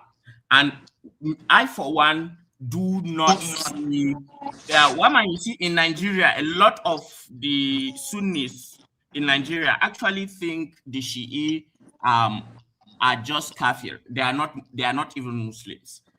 That is how they think. But I'm not like that. But Azan, My own understanding is that sorry, they are Azan, still Muslim. you and Larry have taught me one thing now. Yes. You have taught me that there are so many sects, Shia are Sunnis, but there's a new sect. There's a new sect that is emerging. Subdivisions of sect also. There are. But you have, two of you have taught me now that there's a new set emerging. And that set is the set that believes that they are Muslims. They are not interested. That is a new set. Larry is one of them. I've met people who say, look, I'm not Sunnis, I'm not Shiite, I'm just. Yeah, but that's just wokeism now. That's wokeism. No. You see, There that's are the problem. people. One man, And that's the problem I had there are group that tells you, That's the sorry, problem I have Larry, with let you. me just land it. There's a group that tells you, I'm a Muslim. I believe in Quran. I don't even believe in Hadith or all those tafsir. No. I just believe in that's Quran. That's and I'm just. I don't think Larry is that one. But Larry they have is a right. actually Sunni, but his brand of Sunni, I know their Oh, brand of all Sunni. right. Let's do it this way. Sorry, Hassan. Take 2 minutes to round off, and then we go on to Zeta. Just okay. Let's talk about the Strait of Hormuz, right? Yes. Good. The Zionists. I need to stop calling these people Zions. I need to get a better nickname for them. The Slavic converts to Judaism. They are Jews. Leave that one, Slavic. They are Jews. That's their identity. They are Jews. No. It's been watching Tucker Carlson. You've been watching Tucker Carlson, Abi. They are Jews. They don't slaughter the red heifer, but I'm gonna get ready. Una go soon go. What do they call that? The way they call una go just they float for air and it don't soon come. So one man, the Strait of Hormuz, the way it will affect Nigeria is the fact that Dangote, it's not getting all his crude oil from Nigeria. In fact, he buys most of it from other countries. Now that strait is closed, that is essentially 20% of global production gone. And scarcity will always create an increase in price. So the value, and then people who would compete to get it will start, of course, to become expensive and difficult to find. Now, manufacture and then transportation to the final product. A country like Nigeria that what is it do? Almost everything we import. So it's going to hit our pockets, and there's going to be some form of hyperinflation, and then things will also be expensive. So a double whammy. But I believe Trump has gone back begging already right now, and to the Iranians, and everybody is trying to calm them down. The Saudis, the Turks. In fact, Trump has reached out to the Chinese that he wants an off-ramp. He wants them to talk. Yeah, what he didn't know is that Khomeini is the one who has stopped and actually passed a religious edict to prohibit Iran as a country to develop a nuclear weapon based on religious moral grounds. Do you understand what I'm saying? Now, in Trump's madness, he thought this is the right guy to decapitate. Meanwhile, this guy have been the one who have been keeping the hot-headed ones behind him at bay for decades. And now he just killed him in a cowardly way in his office, working, killed his children, his granddaughter, and all that. Hold on, let him land so we can move it around. It wasn't actually Trump, it was the Israelis, but carry on. Yeah, but of course with his coordination now. Okay, so now that what has happened, the goal, which they say is regime change, we know it's not regime change. The goal is to destabilize, fragment, and create a Syria or a Libya of some sorts in Iran, and then whatever happens. That's the modus operandi of the United States anyway, especially as regards to their interventions in Islamic countries, because the US is always a malevolent entity to weak people, to weak countries. So if you don't have anything that they know you can hurt them with, they will always cheat you. These are thieving, cheating, people who you cannot trust. They don't have any honor, and yet they claim that they are civilized. But to each his own. I think they'll be forced to reach a deal of some sort. You see, that regime change, it won't happen. And I'm sorry, from now on, don't be surprised. Iran is going to get that nuclear weapon. Nothing is going to stop them from getting that nuclear weapon from now on. And Trump has ensured that will happen by blundering. Okay, let me keep quiet like that. All right, brilliant. Thank you. Excellently put, Hassan. But the last statement you made is one that I can agree with. These things, I don't think it will escalate because the Americans thought it would just be a smash and grab. They would just overwhelm them quickly. But they're now seeing that these people, they are potent and they can be very fun. There's people that self-harm, so they are very fanatic. Yeah. So I don't think he wants an extended, drawn-out something. I think he's going to try and cap it off very quickly. But if this ends, then they've lost the lever to leverage these people anymore. Yeah. Do you think America is a joke to you? Like, do you know you're talking about United freaking States of America? How dare you? Do you know what they did to Osama bin Laden? You're here. Why are you having like selective amnesia? Do you know what we can do to people? America? No, you guys are just weird. All right. America is the weapon of mass destruction. Who are you? How dare you utter that? I'm offended. This is America, bro. Don't do that. Right. Don't play us like that. All right, give us a few USA chants and then we'll move on. USA. You don't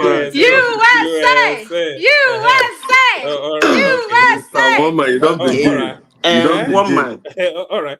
All right. Zita, you're up next. But Hassan, 50-50. I agree 50% with what you're saying. But the religious bent that you tried to hide under, of course, I can align with that. But Zita, floor is yours. Before I start, Shoma, I must actually commend you for the question you asked earlier before I step aside. That was a very smart one. Although you did not get a good answer, but that's still okay. Woman, your caption. America cannot be Zita, you can ask me. I have nothing against you. If it's polite, I will ask. Please, can I speak? No, I'm I just telling beg you in the name of whatever you worship. No, now Can you keep I'm quiet? telling Can you, I I will speak? not take any all right, disrespect, not from all right. you, not Let's from any bagger. all right, Hassan. Let's Hassan, keep we're it. not Why one did of you your No, wives, reference? no. bro. Hey, guy, Hassan, we are not one of your no. wives. Enough of this nonsense. What's all this now? Look, We are not doing are you shouting mad here or now. something? Why are you so determined to turn it into a chaos? Don't turn it into a chaos now. There are people listening. They want to hear it now. Even if they disagree with Hassan, they value his comments. They disagree with Zita, they value her comments. Zita, floor is yours. Okay. Number one man, your caption is actually funny. America cannot be at war with Iran anyway. If you say America is at war with Iran because of a strike, then you can affirmatively believe that Obama fought war throughout his 8 years. That being said, let me go back to the topic. I actually do love what is happening now. And as you can see, all Americans are kneeling down, begging Iran to stop. You know, they're begging them. They're kneeling down, crying and begging them to stop bombing them. But I am very happy at what happened. That morning that thing happened. I brought it to this platform because we were on your stream when it happened. I wanted to say they don't buy the man. They shut me up and they said they know. They just, I kept quiet. But Zita, what we're hearing is they've also pied the guy that replaced him as well. Yes, there are That's 45 yeah. of them because Yes. actually, from the information that's supposed to start that thing on Saturday night. Is it Saturday night or this Sunday night or thereabout? But when they got the information that all of them are gathered to have a meeting, they saw it as a window to strike them. Now, that being said, the way the guy, just as they usually say, the way the guy has been threatening. But one man, before I say this thing, I want to say something. I'm a Nigerian by birth. And if there be any country in the world that put Nigerian flag all over their cities with blood dripping on them, and put pictures of Nigerian soldiers with blood dripping on them and bowing to their own flag, that country actually is going to be my arch enemy. And if I have the wherewithal, I will liberate them. Because that is extreme hatred. That thing is not supposed to happen. But it's happening. And most people, because according to you guys say that America is a country of immigrants and for immigrants and immigrants. And we are actually discussing this. We shouldn't be discussing it. America would have done this long time ago without wasting time. But if I have opportunity, I will tell you the story of a tortoise. You see this thing Iran is doing now, tortoise and the hunter. You see this thing Iran is doing now. One man, you can imagine if they have nuclear. If they can be reckless in attacking, I heard your prime minister said US can use their bases now to hammer all their armor, their stockpile. You see the recklessness of somebody or some group of people. You want us to sit down in your platform to discuss about how they live and how they're going to survive. See the recklessness? They're throwing bomb at the people that said they shouldn't even be touched. And throwing bomb at the people who do not even know anything about what they're doing. Bombing hotels, bombing private homes and everything. And these are the people we sit down here to talk about. But that's okay. Let's go back to the topic of the day. I celebrated that man was spied. You see, one thing is, before I say this, I look at my country, Nigeria, and I say, thank God the way Tinubu handled the United States. Otherwise, probably Nigeria would have gotten their own woto. And the way the media Somebody said last time that they're doing a great job. The media is projecting America, is making most countries fall prey to them.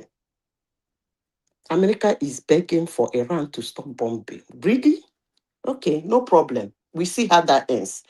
And one man, the president of the United States, announced that he died because that supreme leader is technically the president of Iran. Hello, can you hear me, woman? We all can carry on. Because these people are doing training here, so the thing affects our network from time to time.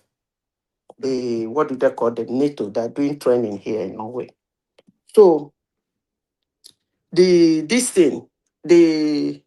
president of America announced, a whole president of America announced that he died a president, because that's your so-called supreme, whatever you people call him, I don't really do care. He's technically the president of Iran. And then people were waiting for confirmation.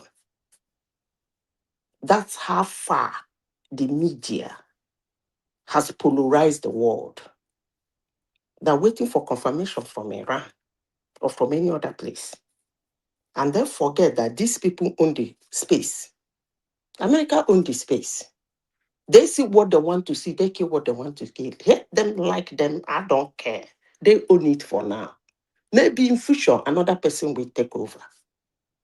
One man, we are discussing about a man who killed almost 30,000 demonstrators in his country.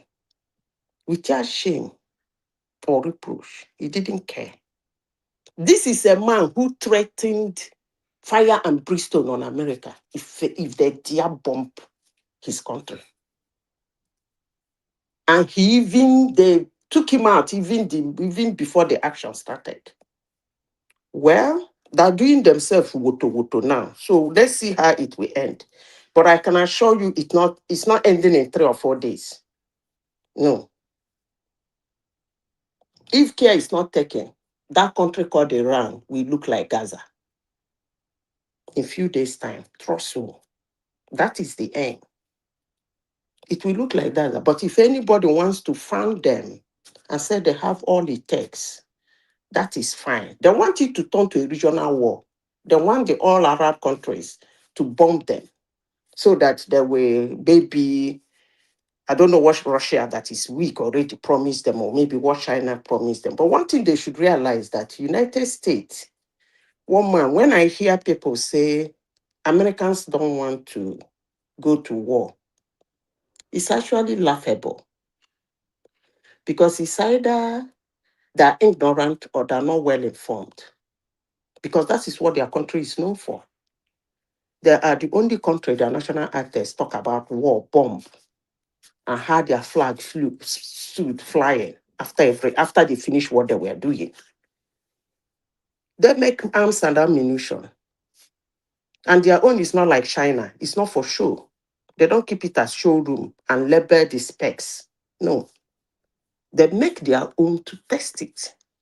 So for Americans hearing my voice today, if you're an American and you feel and you believe your country should not be going to war and you don't want your country to go to war, I will advise you to change your citizenship to countries like Nigeria or elsewhere that don't usually go to war. Because that's what America is known for. And that's what they do. That's what they feed on. And 3 they're more so minutes, powerful Zita, about and then it. we'll move it around. 3 more minutes. They're so powerful about it. So I don't understand this one that America is begging Iran to stop bombing. Meanwhile, Israel has already taken over their airspace as we are speaking now. If you are watching it live, you will see that Israel has taken over their airspace as usual. So if Chioma them, I can see you are kneeling there begging Iran to stop fighting because it's coming to finish you people. I wish you people luck. But one man, I am so excited at this. Remember I told you in June that this is coming and you told me yes, that it's going to come. I am so excited that it's happening. It's now or never. And they shouldn't stop until they finish each other. I rest my case. Thank you, woman. Let me agree with you. And I need you there because we've still not spoken on the impact on Nigeria, but let everybody speak. We open that space. But I agree with you that it's now or never. If it stops now, the window doesn't open anymore for them to do it a third time. Because then they would have run out of even the veneer of any reasonable reason to. So it's either they completely decimate that country and destroy it entirely like they did Iraq, or they back down forever. Yes. And the window for them to do it is just under this Trump administration. Yes. It's only Trump that will do it. Yes. So as soon as Trump leaves, that's the end of it. Yeah. And if they leave Iran intact, after Trump, those guys are going to they will dedicate their lives to wiping out your brothers. But one man is going to be Dambro Bachege. Yes. Watch by Tuesday. I promise you, it's going to be what they call Dambro Bachege. What did they target? No? What did they target? They called it epic something, epic fire, epic fury. Yeah, one man. Let me ask you something, right? You see, there is this thing about a lot of people preach, they say things, but they don't act it out.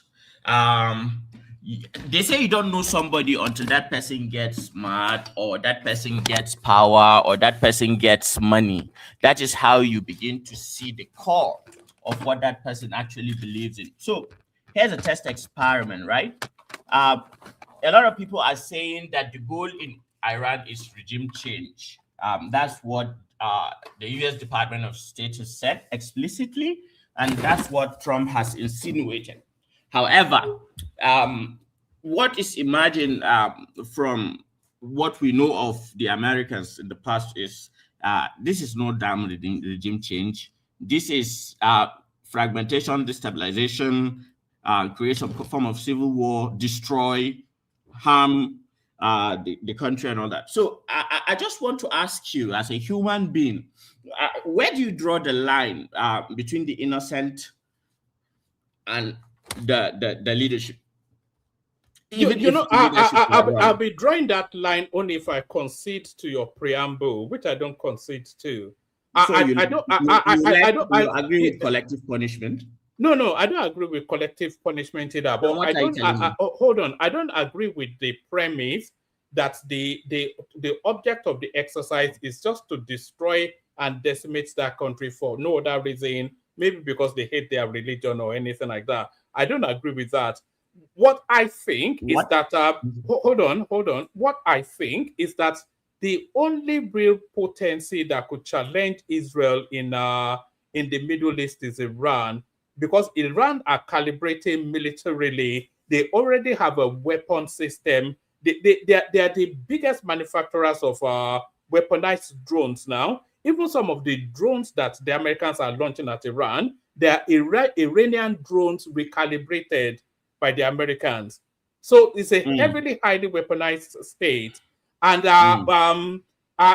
Israel system continues to hold on. So that's what How can Israel recalibrated? America is using Iranian recalibrated. Yes, it's been reported everywhere. So it's not even me saying it. I've been tracking I've been gouging excessively on all of these things. They are repurposing Iranian drones and then launching it at them. In terms of military drones, attack drones, Iran are the #1 manufacturers of it. They supply everybody. So the one person that could challenge Israel militarily would be Iran, and Iran continues to evolve and expand militarily. And now they are enriching to get that nuclear capability. The moment they get nuclear capability, Israel is doomed. And that is really what that's my, in fact, that's what all the facts tell us. But it's nothing to do with Muslims or whatever it is. Yeah. I hear you. My problem with that is that you usually base your assessment of an individual based on his history. I mean, even God you know, if you or let some of you people are even atheists. So even you go to a judge and it's your first time offending, there's more likelihood that you get a mild you know, just something, they just hit you on the wrist and let you go because it's your first time, right? But if you are a consistent multiple times offender, a pedophile, an armed robber, you've killed several times, you've gone to jail and back and gone to jail and back, and you then find yourself in front of another judge, that history is going to mean something for or against you, right? Let's look at the history of Iran and the United States. Oh no, let's see, since the United States is just and Israel, who has done more evil? Invading other countries, killing children in raw numbers, terrorism, state-sponsored, everything. Let's try to be morally consistent. Oh, all right, we must move it right. But there's a particular phrase that says might is One man. right. So, One man. yeah. Sorry, let me answer some questions. Yeah, but hold on. I'm just conscious of the people that have not yet spoken, but I'll make that point and then we'll move it right. Considering the innocent, I will reply with the famous quote of our former president, our former president, Major General Muhammadu Buhari. He said, anybody who is living with Boko Haram is a Boko Haram. Thank you, one man. In the land of the blind, the one-eyed man with a cataract is the king. That's just it. People just come here and just say all sorts of nonsense that they don't even understand. One man, you have refused to answer the question. Which is what?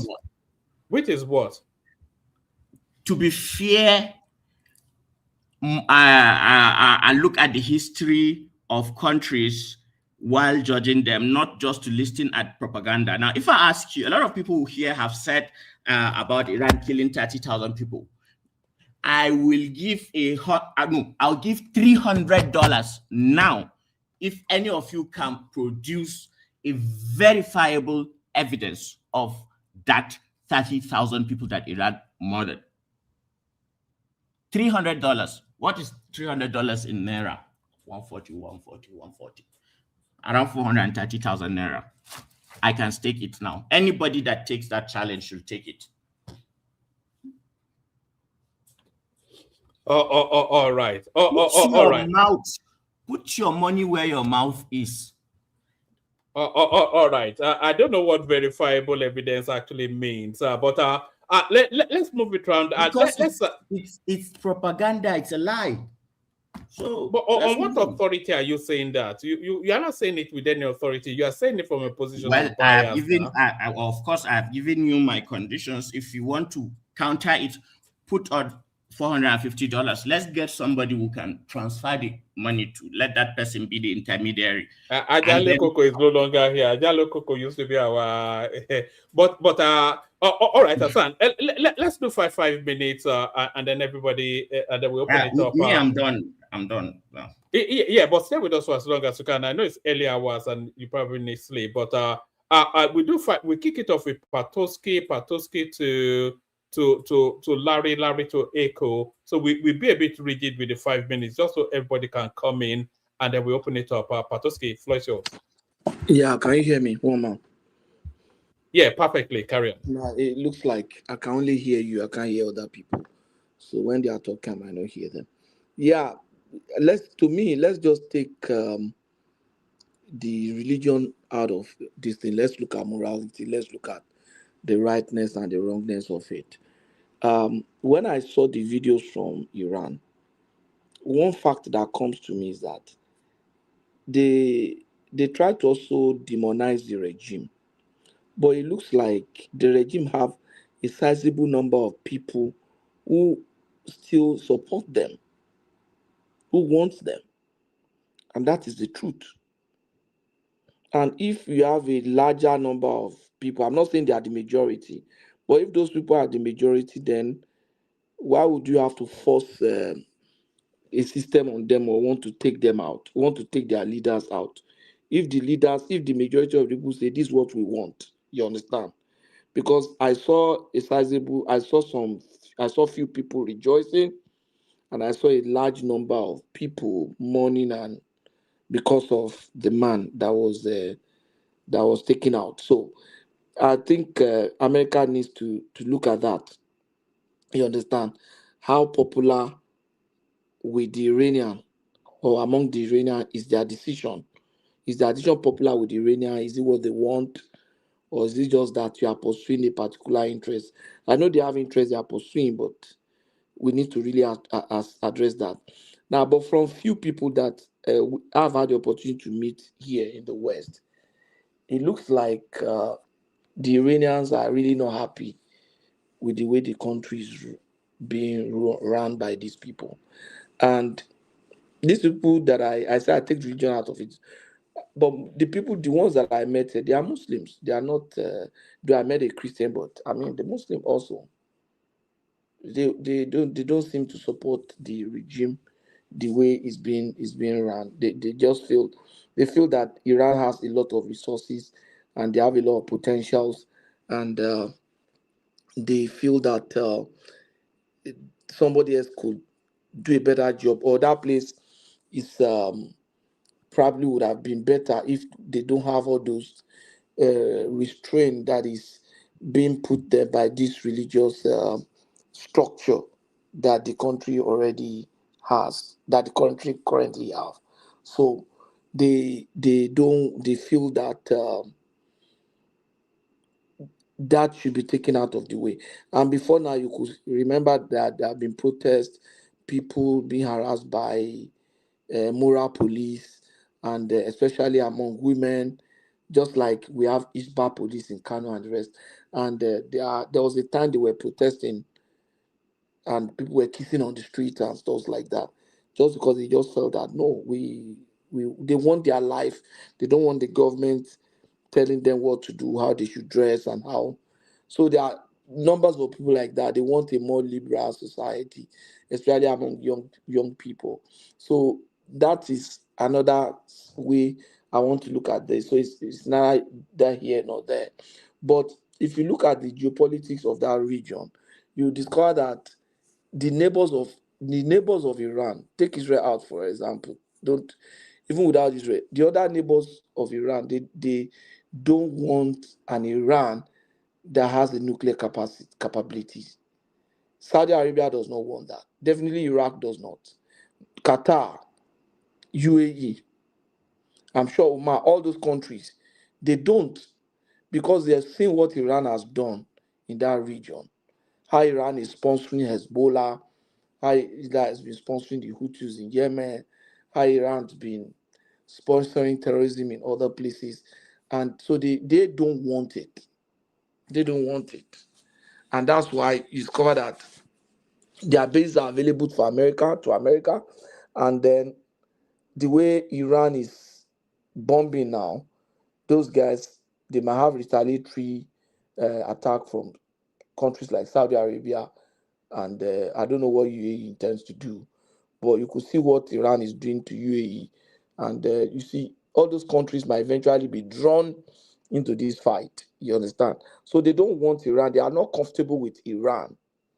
That's apart from Israel now. They are not comfortable with Iran, and then Israel is also not comfortable with Iran. And it's just that Israel is the one that is strong enough to be able to leverage on his relationship with America and everything, our relationship with America, to be able to confront Iran.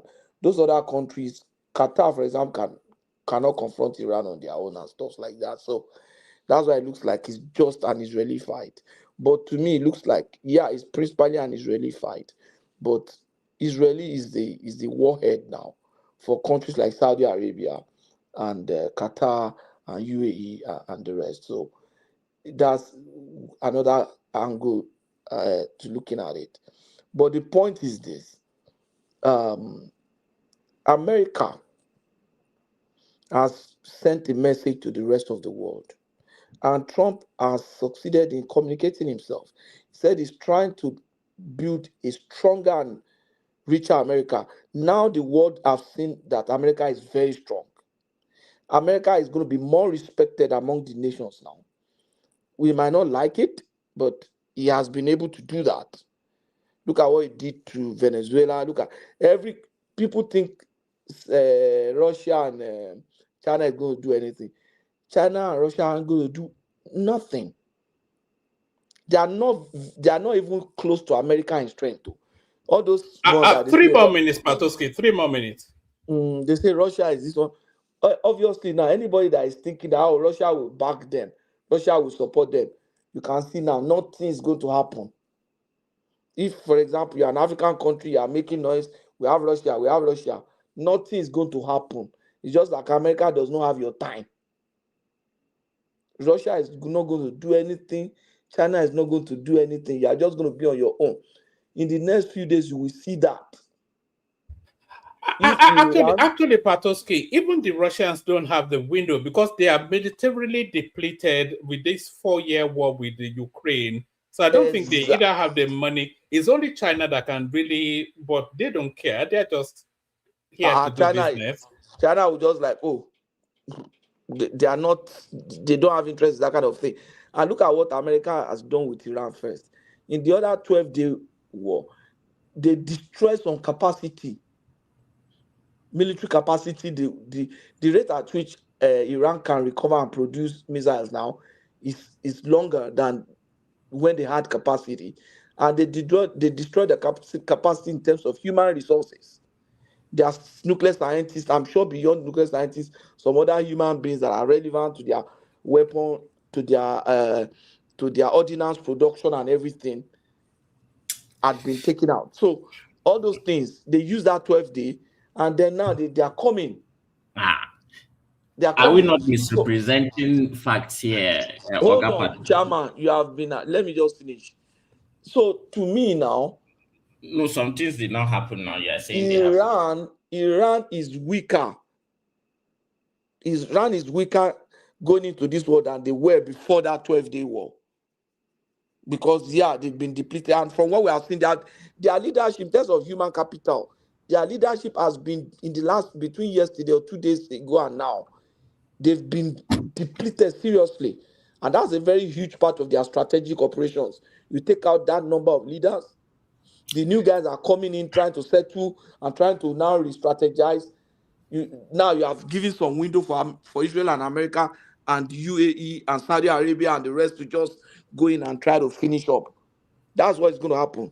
But I'm just worried at that place because regime change is not going to be as easy as that. I don't know, maybe they have a magic one they want to use. But that's going to leave that place depleted and it's just going to look like another Libya.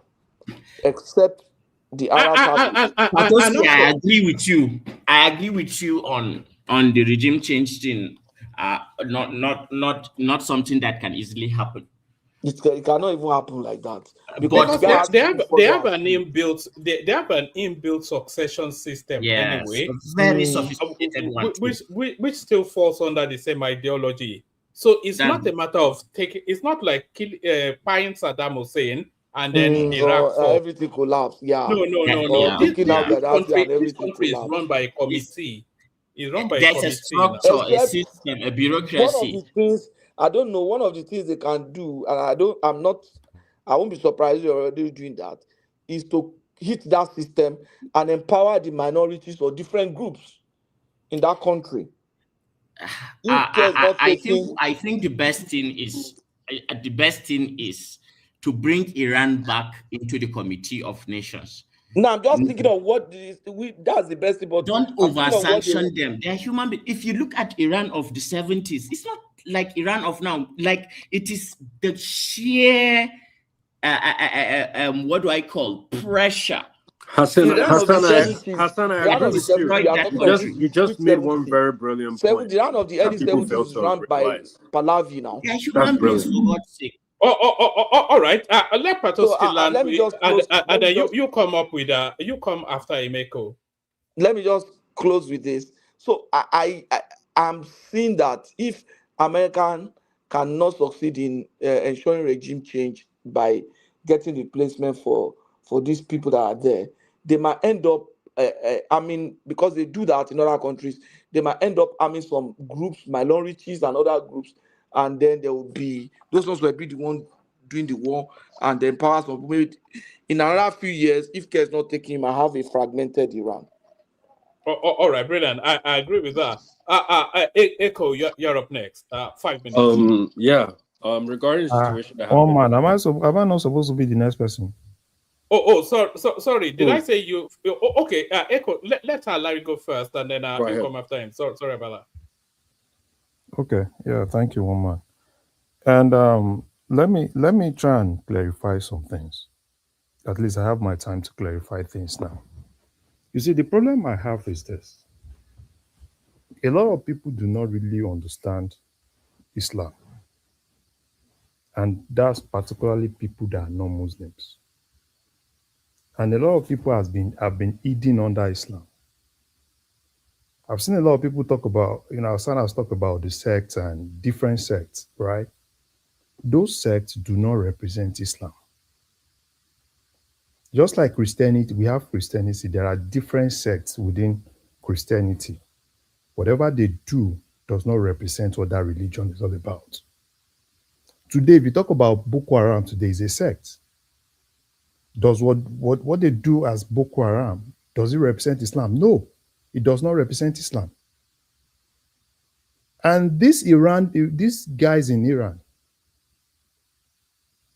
fine, they said they are Muslim. Yes, I'm not saying they are not Muslims. But what they do, does it represent Islam? No. Are they more Muslims than every other neighbors they have? The fact that they are Muslim, are they better than Saudi Arabia? Are they better than UAE? Are they better than Qatar? Are they better than Oman? Why is everybody against them? And that's exactly what the problem is. They've been able to hide under that religion and perpetrate a lot of evil. Today, if you are in the midst of a lot of people, if you hear Allah Akbar today, everybody will run. Because of people like this. This is a country where people in that country, a lot of people in that country left that country, they ran away.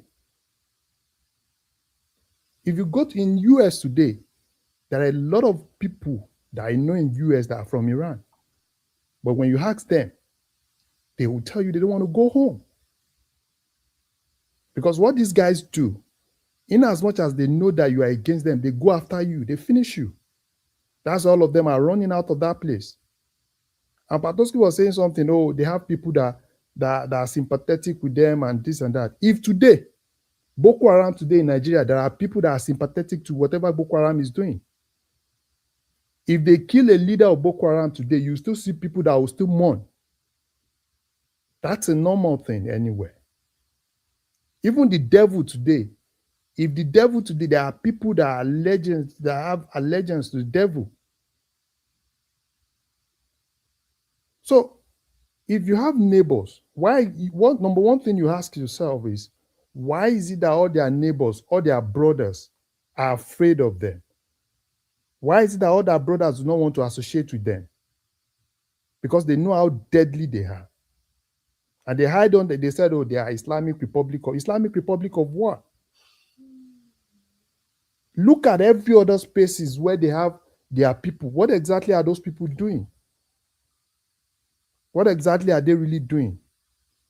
So for me, a lot of people that do not really know my religion, that do not really understand my religion, that probably because of one or two things that you hear, makes you equate whatsoever bad thing that these guys are doing, you equate it to Islam, then you are wrong.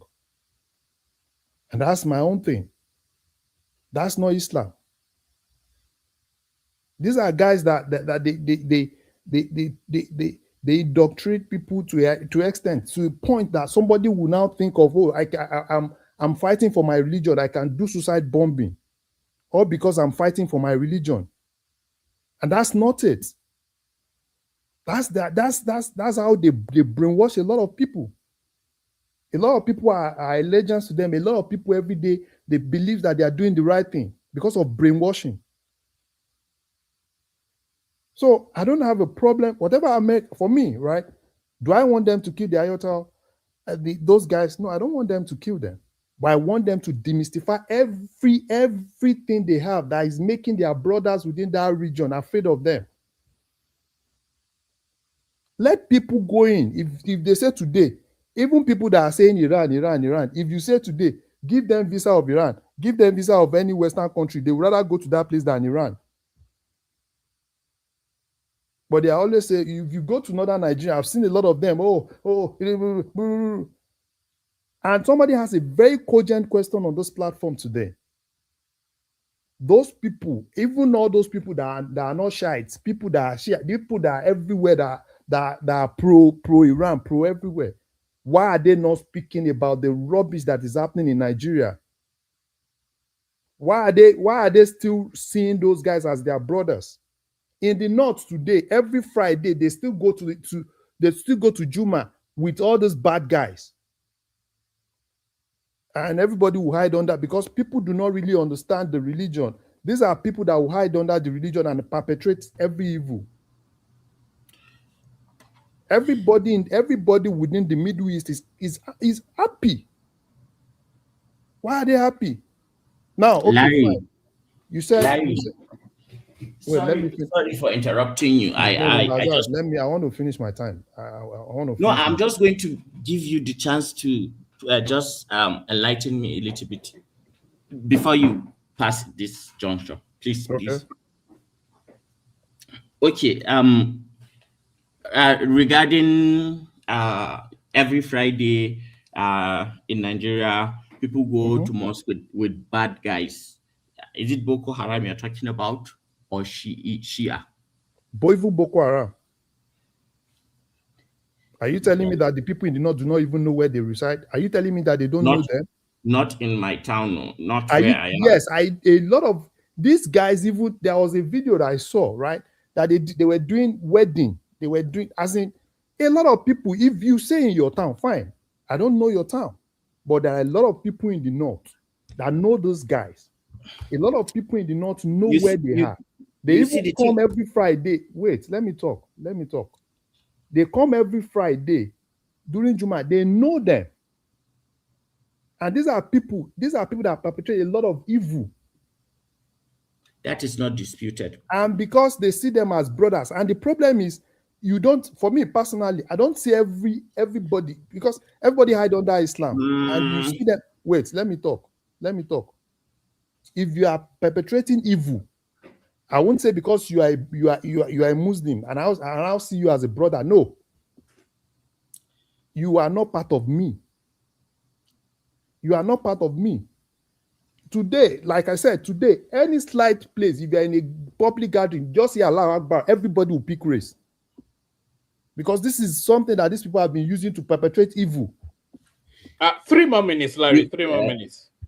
Larry, the other day you were scolding me about being proud and standing on my beliefs and everything. Yeah. You sound very, very apologetic that people say Allahu Akbar, or people are perceived to be Muslims, and therefore some people don't understand what I'm saying. And you are kind of trying to get what I'm saying. Apologize or something like that. They are evil in every demographic. Let me get what I'm saying, because these people have used that word to perpetrate a lot of evil. If you are in a public gathering, if people hear Allahu Akbar, the first thing they want to do is to run. Because these people, as the people that have done suicide bombing, that's what they do. That's what they use. And people that are not Muslims, once they hear Allahu Akbar in a public gathering, the first thing that comes into their head is to run. I think we are victims of propaganda.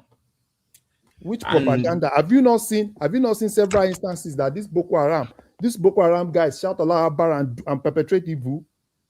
Before Boko Haram shouts Allahu Akbar once, righteous Muslims would have shouted Allahu Akbar 1,000 times.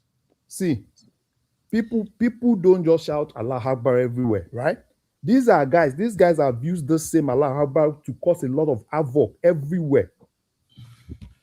Okay, I hear you. One man, But I'm all right. I'm good. don't You can go to apologize. another Thank person. you.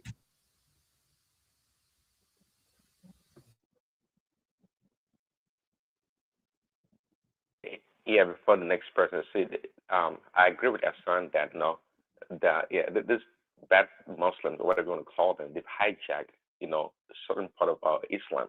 Allahu Akbar is Arabic word that means something, pertaining to the religion. But in the internationally or in the global sphere, people, and Larry, you're right. Where if I hear Allahu Akbar, I will pick race because I associate that word with some kind of explosion or terrorism, and that's what happens when institutions are hijacked or when people associate certain words to certain actions, and that's what the reality that we live. It's not because the word itself is bad or the Muslims, the good Muslims don't use that word. That's just the way, that's the word that we live in. Um, yeah, so truly, Boko Haram, they are the people with weapons, and they are ready to perpetrate evil in an instant. They're not afraid. So they can go into any community and associate with good Muslim or good people, and those people can drive them out because they are the ones with weapons. So I wouldn't blame those communities that they rampage and the people they cry because they don't have any recourse. It's not like the government is behind them to protect them. I mean, we see what happened in Nigeria. They go to the villages after 4 or 5 hours before the military shows up or the police shows up. They themselves are victims of these people. I understand that part. So hijacking. So what Larry is saying goes in. I guess it applies to the Christian religion also. The Christian religion has been hijacked in so many ways and being used to perpetrate evil. The Catholic Church, for example, they did a lot of evil. The Catholic Church was hijacked, and we saw what they did to young boys and all the molestation that occurred in the name of Christianity or the Catholic religion. So the hijack of institutions is nothing new. It is up to people, the citizens, to be well informed. And a lot of us are ignorant. Who do you blame? It's just the reality. Many of us are ignorant about a lot of things. Not everybody knows about Islam. We know about Islam about what CNN says or the West says about it. But those of us that associate with people with the faith or the people that have that in our family, we know that they're just normal, ordinary human beings, just like the rest of us.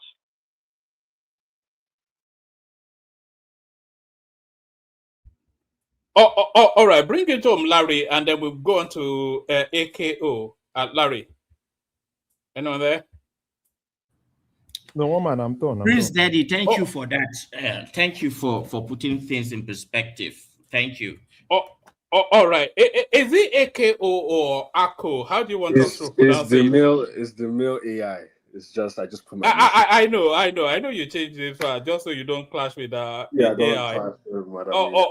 All right. Floor is yours. The topic needs no introduction. What's your take? I heard what everybody said. Everybody made interesting submissions, but I like to be more fair, pragmatic in this discussion. There is no good and evil. There is no good and bad. There's just interest, right? When we talk about that Middle East region, right? The truth is that Iran acts as a counterbalance to Israeli influence in that region, whether you like it or not. If Israel is left to its own devices, they would have probably conquered the whole Middle East. Even if you feel some people like they support Israel and whatnot. I would say that what people fail to understand is that there is a history to this. Iran didn't just what's happening in Iran is not out of a vacuum. They started from the early ages of the Shah, even before the Shah, the prime minister that was overthrown by CIA and MI6, and they installed their own puppets. And then through that, the White Revolution happened by the Shah, and then that led to the Khomeini, who was a very big critic and got exiled. And who was exiled, he started off in Turkey, moved to Iraq, then he moved to France. And it was in France where he became very well renowned. And that's what he prompted the revolution. And that's what allowed him to come back to establish the theocracy that Iran is today. I'm not in any way supporting the current regime of Iran. It's a very repressive regime. People have died, people are suffering. There's a lot of corruption in Iran.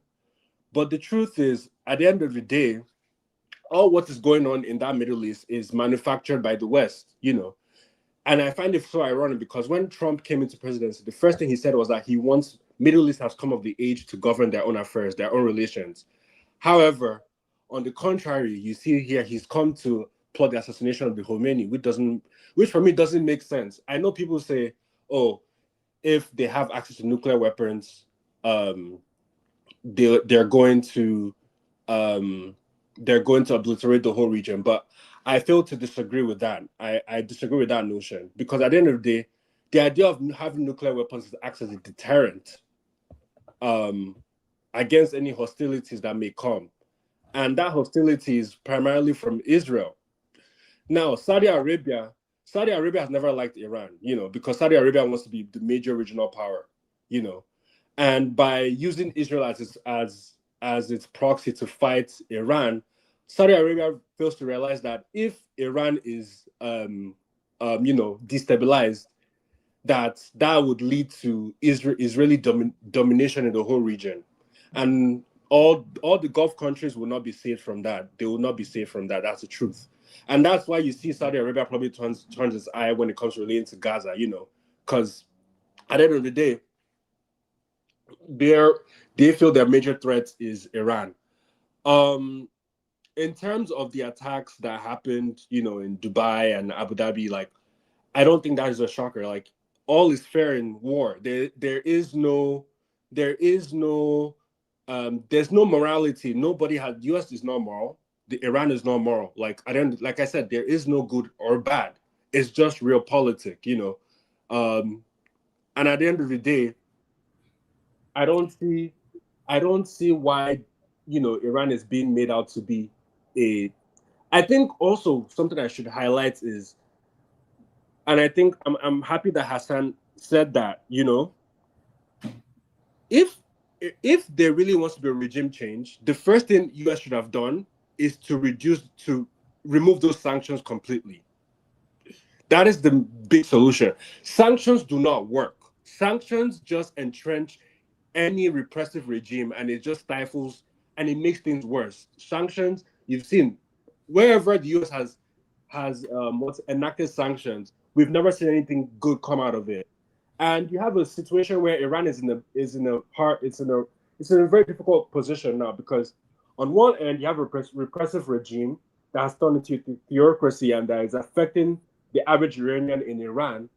But at the same time, you don't want a situation whereby you install somebody like the Shah's son as the next president or the next ruler of Iran, and he ends up being a puppet. So it's either you're left with the choice of either you have no government, which is terrible, which is going to destabilize your whole region, or you have a government in place.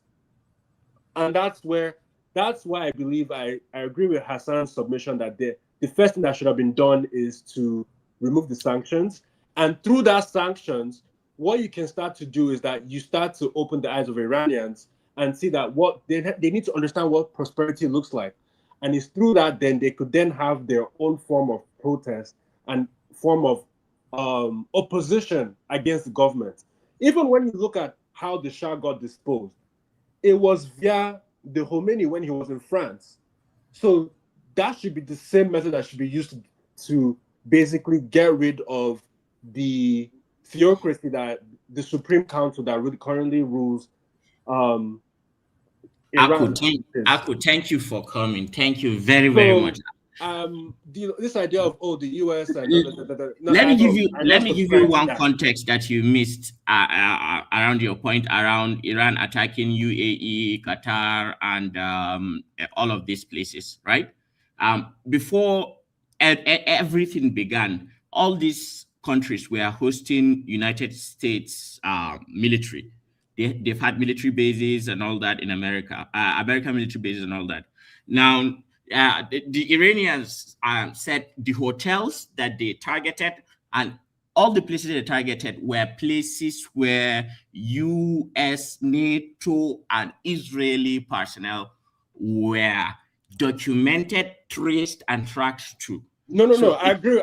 No, I agree with that point. Like the places that they targeted were primarily the U.S. bases, and they even said that a year in advance that if anything was to escalate, they're going to attack these bases. That's what they focused on. You notice they didn't. You notice they didn't. They attack always get a Oman. bad rap. You notice that they didn't. Wait, hold on, Hassan. You notice that they did not attack Oman, and that was a very specific reason. The reason why they didn't attack Oman was because the Omani foreign minister was mediating between Iran and US to see how they can de-escalate. And Iran actually made some commitments. Actually, They conceded. They conceded.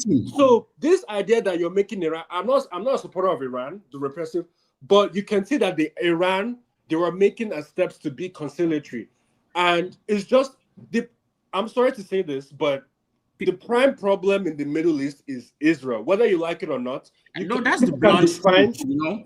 It's the blunt truth. Hassan, hold on for him. Yeah. Every Netanyahu, every region that the US has destabilized. Please, that attacked Oman. Check it. What? They attacked Oman. It's something I'm monitoring. They didn't attack Oman. They attacked Oman. Wait, hold on. I want to report Madam. They attacked Oman. No. I know what's going on in Oman very well. So what happened was it was off the coast of Oman and it was an oil tanker. They did not attack Oman. Let's get that factual. Let's get that straight. They didn't attack Oman, like I said, because the Omani, few hours before that attack, the Omani foreign minister had an interview with the MSNBC. You can fact check me, and he was discussing about the progress. He was actually in Geneva, actually, and the reason why I know is because I know the Omani foreign minister personally. So that's why I know about this. And he told me in confidence that Iran has considered, and they were about to actually make an agreement. And the reason why they didn't make the agreement now is because of the Israelis. The Israelis subverted that agreement. So the problem here is not Iran. The problem is the Israelis. If you look at Libya, the Israelis they're not happy with the Libyans. The Israelis actually are one of the major architects of the reason why NATO went into Libya to kill Gaddafi. So if you look at all the major regions that US has stabilized, even Saddam Hussein himself, is the Israelis that are responsible for that. So whether you like it or not, it's the Israelis that are major problem. They struck Dogun port. I don't know why you are saying this. Can you please check? It's off the coast of Oman. Dogun port. Off the coast of It's Oman. not off the coast. Bros, it's their port. Bros, can you just do a simple Google search? This thing is not something that is hidden. They struck Oman now. I don't know what he's in personal, he knows in personal. What kind of talk is this? It may not, because what Echo is actually saying, and a coast are just neighbors now. It's not. I'm telling you, this is factual information. It's not on the port. It was off the coast of Oman. Get your facts right. That is not Duke. It was off the coast. People what are you saying? What are you saying? I've not seen anything to the contrary. Of the coast of Oman, it's not. Yeah, and it could also be collateral something. But I want as you're bringing it to Echo, try and incorporate Nigeria into it as well, because we factor both in the oil element, and then we also have a sizable complement of Shiites that live in our country who are already on the streets now asking Tinubu what's going to do about it. So try and wrap us in at some point. Carry on. There's something I want to dispel as well, this attack on Oman, right? When it comes to this ideas of drones and whatnot, what people fail to realize is that when it comes to drones, right? Drones have a specific direction, location they're going to be. But when you have missile interception systems, right? When those missile interception systems, sometimes they don't destabilize the drone completely, right? Sometimes they may take off a trunk of the drone, and that changes the direction in which the drone is going. That's why you see that in Abu Dhabi and Dubai, they attacked their port, and an Omani was injured. This is something I'm following bumper to bumper. hold on for him, Zita. I don't think he agrees with you, and I think he has. I don't agree with that. He has They maybe didn't a attack more the detailed port. knowledge. From what he's saying, I don't think he has. Thank you. Let him be. No, I do have the knowledge. Yes, I understand what you're saying about Duqm Port, which is on the eastern coast of Oman, right? The Omani state media reported it. I know that, but I'm telling you, factually, that it was not. That was not an Iranian sanctioned. What's it called? It wasn't an Iranian sanctioned attack. That's what I'm telling you. And this just is continue. We understand. Just continue. I have the information, so I'm not even bullshitting. I have personal information. You don't have to explain yourself. I wouldn't be talking about if I didn't have the information. I'm not that type of person, Madam AI. But anyways, back to my point. Those locations that you see in Dubai and Abu Dhabi that were attacked, or that is not on purpose. The purpose of the drones was to attack the military bases. It just so happens to be that those military missile interception systems were not able to fully destabilize most of the drones, and that's what that led to the attack on the Jumeirah Hotel in Dubai, the Burj Al Arab, and other locations in Abu Dhabi. That's what happened. And to be fair with you, to be honest with you, I'm not even pissed off at what the Iranians did, because the Iranians sent a very clear message. You cannot be housing U.S. military bases and then through that allowing the U.S. to attack my country. If I wouldn't allow that. I don't see. So they've sent a strong message there, and what they've done is that they've actually done an economic assault now, because now what they've sent, the clear message is to let people know that, look, we can attack any economy within the GCC region, and if there is no caretaking, this can escalate further. So I'm not against what they did, to be honest with you. I'm not against, like I said, there is no good or bad. They're just interests at the end of the day. In terms of Mr. Woma, before I submit my time, in terms of Nigeria, I'm not really conversant with the Shia. I know, they're Shia to Nigeria, and but I'm not really, to be honest, I'm not really conversant with what's, so I can't talk to that. But in terms of oil prices and whatnot, in terms of, I don't think Nigeria is going to be large. Well, there's Dangote refinery, but that's downstream. Upstream, we don't really have, Dangote is not really involved in the upstream sector. But if he was to be involved, that this would be a good tailwind for Dangote himself, in terms of the price of oil. But yeah, that's my submission. That's about it regarding the situation in Iran. All right, but I still have one minute. Quick question for them. Okay, go on. Thank you. I didn't catch your name, speaker. It's AKO or ECHO, yeah. ECHO. Yeah, the key word they used in regards to Iran was that they are corrupt. Not like America is not corrupt for other nations. But in terms of the Iranians, the upper echelon, the IRGCC, they're super corrupt. Just like most African leaders, they send their kids overseas to Europe and America for schooling and to leave. They live in largesse. Now the Khomeini is dead.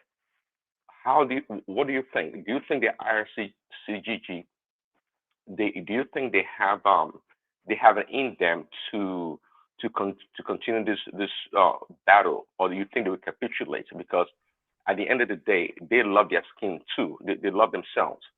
Do you think the leadership remaining will continue this battle? I don't think currently. I don't think there's any off ramp in this right now. I think it's going to be ongoing for a while before there's any possible. I think there was an attempt to make an off ramp, but the Iranians completely refused it. From Italy, I heard. Yeah, Italy was to act as a mediator, but they completely refused. Larry, sorry, Echo. Yeah. Can I ask you something? Hold on, Hassan. I want to go and pray and Ramadan now. I'm just going to ask you one question and go. All right. Okay. Echo. So, just as human beings, right, as we relate to each other and all that, the concept of honor, keeping your promises, honoring your commitments and all that.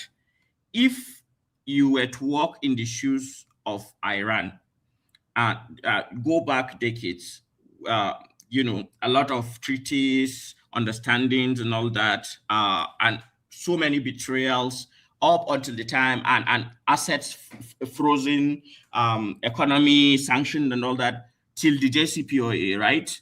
And after the JCPOA, Trump came, tore it up. Yeah. Everything to be betrayed Sure. over and He over and betrayed, over yeah. again. He did. Is it irrational for Iran to behave the way they do? Or No, it's not. That's my point. That's my point. It's Is it not that whatever they're people doing is just not are irrational. biased against them because they always get a bad rap? Don't put words in his mouth now. Ask him the question. I'm just and then, asking. No, I'm asking. No, I'm giving him options now. It's not as if. No, you are teleguiding. Echo. Okay. Okay. Let's leave it open ended. Is what they are doing irrational response or irrational? I don't think that. I don't believe in the concept of irrationality. You know, there is no irrationality when it comes to these things. You have options. You choose the best. You choose what you think is the best option in the midst of the options you have and the resources that you have. So there is no irrational choice. That's my opinion regarding this. You know. Thank you very much, guys. Good night. Everybody, bye. Oh, all right. Cheers, Hassan. Let's see more of you, man. Let's see more of you. We like the honesty of your opinion, even though we often disagree. But thank you, Eko, as well. I was going to ask you a question, but it skipped my mind now. But in terms of the Nigerian situation, but already the price of Brent crude has spiked up, which is remember when we had the Iraq war, we had a boon, and it looks as though we're about to have another boon now. But the Dangote refinery that we rely on for our supply, a good abundance of the crude that he refines, he imports. Mm-hmm. So there's going to be a spike in prices domestically, domestically for the consumer, but then a spike in oil revenue for the government. But then by extension also, it's going to lead to, so inflation is going to spike, the cost of living is going to spike, but then the country's revenue is going to spike too. Yeah, I agree completely. So how does all of that marry together? I mean, it's not going to be good for tinubu. No, they're so close to the elections as well. It's good so close to the election cycle, you know. Yeah, and just I think another thing is that the Iranians are very brilliant in the sense that what they've done, especially with the Strait of Hormuz, right? Man. Yes. But I mean, you brought somebody that came to your platform this morning and said that they did not attack Oman. We've gone past that one. Let me show you what they. Let me show you. Let me show you what that port they attacked in Oman is not Oman that owns it. Let me show you what the latest development is. They've actually now started attacking oil tankers on the Straits of Hormuz. Exactly. No matter now. And what's wrong in that? But what's wrong with that? 20% of global oil movement transits. Do you know what that will mean? And you'll feel it by next week. Go to the shops next week. It's now or never now. Everything goes up 20%. Globally, everything goes up 20%. Go to the shops next week and then come and say what's wrong with that. No, but we just have to do this. That's just the truth. Like it, hate it, pain here, no pain, no gain. This just have to be done. Period. But what I'm going to say is that there's no victor, no vanquished in this war.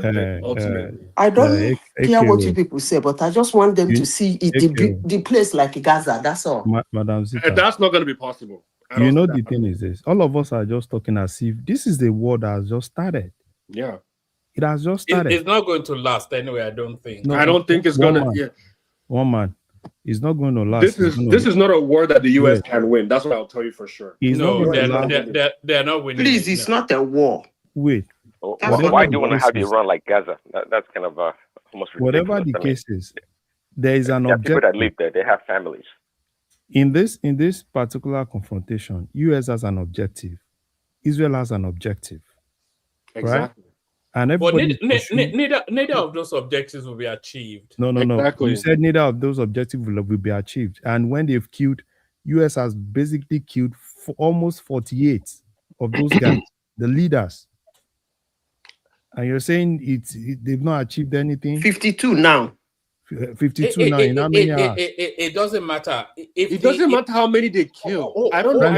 I don't think you understand. Hold on, Larry. You guys don't understand the depth of how Iran functions. If this thing ends and that country is still under the control of the Islamic Republic, it's always going to be under the control of them. Then it has failed. It seems you don't even understand the objective of the US, right? US has basically been targeting all the nuclear deposit of those guys. Israel is more interested in regime change. That's not even a US objective. Because if you heard what Trump said, they can never have nuclear weapon. And that's the target. Demystify them to the point that they can't get back from it. Larry, it was trying to pacify the leadership, the RCGG, Thank you. offering. Now they've hired Khamenei, right? It's gone. But the leadership, they have succession, just like what I said earlier. Who takes over next? Yeah, they have more hardliners. They even have people that are even harder than the Khomeini himself in terms of their philosophy, how they think, and the pursuit of the nuclear weapon, right? Oh, you think they've destabilized? No, this is just the beginning. They have more coming. Even Iran, the level of weapons, I think people don't even realize the level of sophisticated weapons that Iran has. You see all those drones that you see that they use, that's just small play. They have more specific, precise drones. Even their hypersonic missiles that they have. You guys are thinking Iran is a joke. What I'm trying to do is gauge the commitment. I'm trying to gauge the commitment of this. It's not a joke. Iran is the most powerful nation in the world. I'm not saying Iran is the most powerful nation. That's what I'm trying to gauge the commitment of these people, if they can go in sustainable war with US and Israel, because if they cannot, the country will be taken over. They can't sustain the momentum, right? Okay. Wait till tomorrow, wait till next tomorrow. What you see. Right? Because do you think what you will see is called woto? No, just hold on. Let's have one voice at a time. Did you who cannot sustain the momentum? Who amongst the two protagonists? Iran. Okay. You'll be in for a shock. Actually, you're going to be in for a shock. They can't sustain it, but even I don't think the United States. I don't think the United States. You're going to be in for a shock, Mr. Larry. Oh no, the U.S. also is stretched, of course, given their support for the war between Russia and Ukraine. They are stretched also, and in fact, the information that is seeping out of the Pentagon and other sources was actually warning Trump against going for this war, because they don't think we have enough arsenal for a much prolonged or protracted war with Iran. Of course, we have more weapons and this and that than Iran. But the question, though, it's not about if Iran can go a year or two against the U.S. and Israel. Is Iran ready to do massive damage to U.S. assets and allies in the Middle East? Is the question. Thank you, Mr. Prince. You're saying the right thing. The more they can tie, listen, the more they can tie U.S. personnel, they'll continue. The more dangerous and more to add to Prince Daddy, I just want to add to Prince Daddy's submission. The way the IRGC hold on 1 second. Let me just add this as well. When the body bags, and by the way, I think the body count for America now, they're estimating about 200 American personnel killed. When the body bag starts to come, Mama, where do you get that fact from? 200 American personnel. I got it off news floating around, but just hold on. There are American casualties, irrespective of the figures. Oh yeah. Yes, and when the body bag starts to come home, you know how Americans the pressure will be on Trump. Yes, then they start to ask, what's the war about? Then they'll ask him, what exactly are we doing there? Exactly. And then he's not able to come up with a credible, because they've told us they want, yes. So he's not going to. Do you know why he's not going to be? Wait, do you know why he's not going to be able to come credible? Because at the end of the day, this thing is all driven by Israel. Did you hear? That's the truth. What man did you hear his declaration? He said they've been chatting debt to America. That was his justification. One of the justifications. No, was comical. it That was, part is come on, comical. Prince, it was ridiculous, man. It was That was ridiculous. ridiculous. It See, was. that's That the was thing. You know, yes. See, we don't nobody cares for this war really. And before the war, a survey was done, right? And Tucker Carlson made a presentation to Huckabee, the Israeli U.S. Ambassador to Israel, and it's almost 80% of Americans are not in support of this war all around. Okay, but they push for the war anyways. And the downfall of Trump, and it's a kind of a trap also, even though the Democrats, they support this war, quote unquote. But at the end of the day, just like you said, one man, if the body bags keeps coming in, trust me, my guy, everybody's going to turn against Trump. They will, because we didn't sign up for this war. And we don't want American He personnel might to win fight. the midterms because of this war. No, You know, I he's not sabi gonna. talk rubbish. No, he's Okay, not. I'll we shall see. even say that something I'll even add to the Iranians' capabilities that they fight a different system of warfare, which is asymmetric warfare. They're not playing like US are just going to come and blitz your whole. They're very, very precise, very very strategic about, even the way that they attack the oil tankers. You notice they use like this small boats, these small dinghies, and they've basically managed to engineer in such a way that they can literally, if they want to, they can take down an aircraft carrier. They can take down a US aircraft carrier if they wanted to. But you notice they've had some restraints regarding that because they know what that's going to happen if they do that. So they're going to get nuked. They're going to get nuked. Madam Sister, I'd like to hear your opinion about how this will tell Trump in the midterm. So ultimately, the US is not going to win this war, and I don't see Iran winning this war.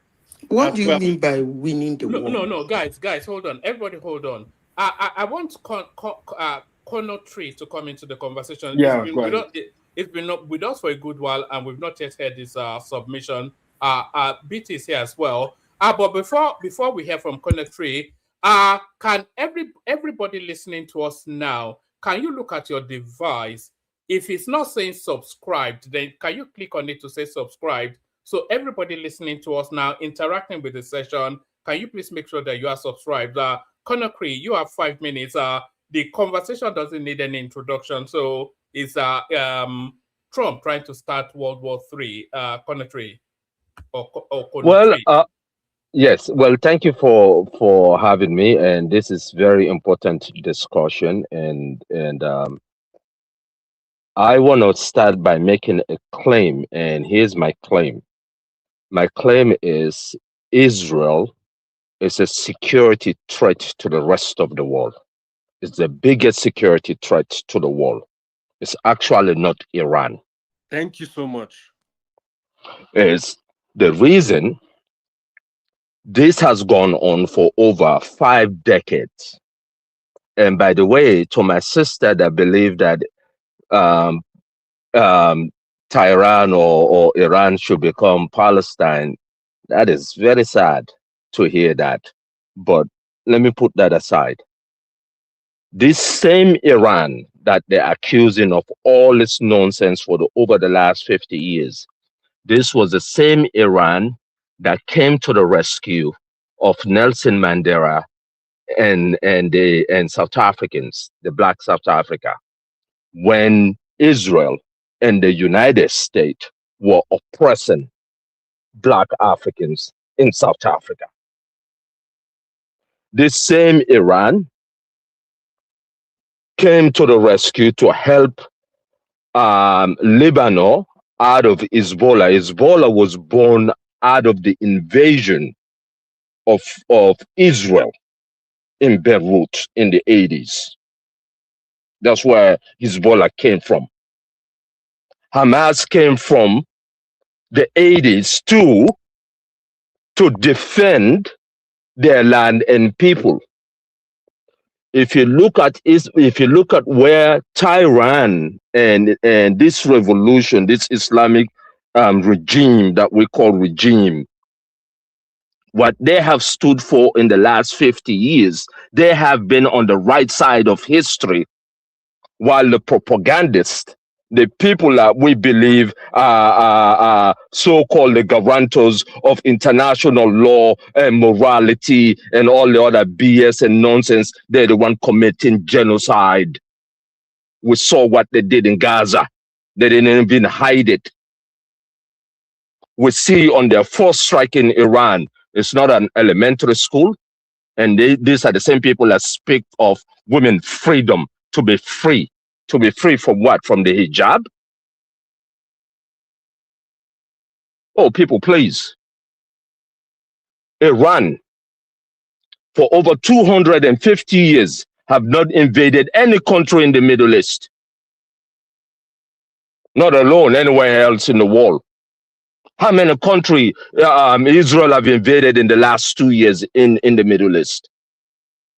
How many countries Israel bombed in the last 2 years in the Middle East?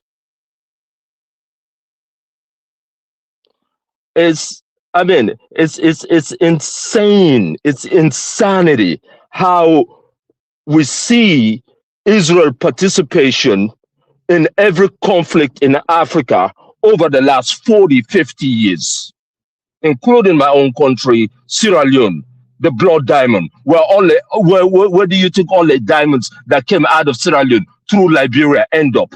Where did they end up? Where did the guns come from? Instead, the report that came out of that war from the so-called United Nations, they blame Gaddafi. What is the interest of Gaddafi of having diamonds? Salon was broke in the 80s. If Gaddafi won diamonds so much, Gaddafi would just come to Salon and bribe the President Momo government and take over any diamond mine in Sierra Leone. It does not need, what is the strategic interest for Gaddafi to have war in Sierra Leone? No one can answer that. But there is a strategic interest for Israel. Through the Epstein files, we see that Epstein, through the Epstein files, we see that Epstein himself requested to the State Department for visa. No, hold on. For visa to go to Sierra Leone. This is right after the war. My brothers and sisters, he also went to Cote d'Ivoire as well. With yes, to supply them surveillance technology. Yes.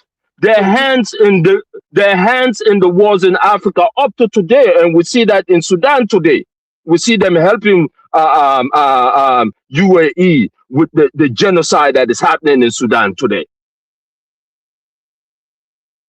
My brothers and sisters, everything that we know in the last 50 years, we know from the so-called Washington Post, the CNN, the BBC. All these are propaganda machines.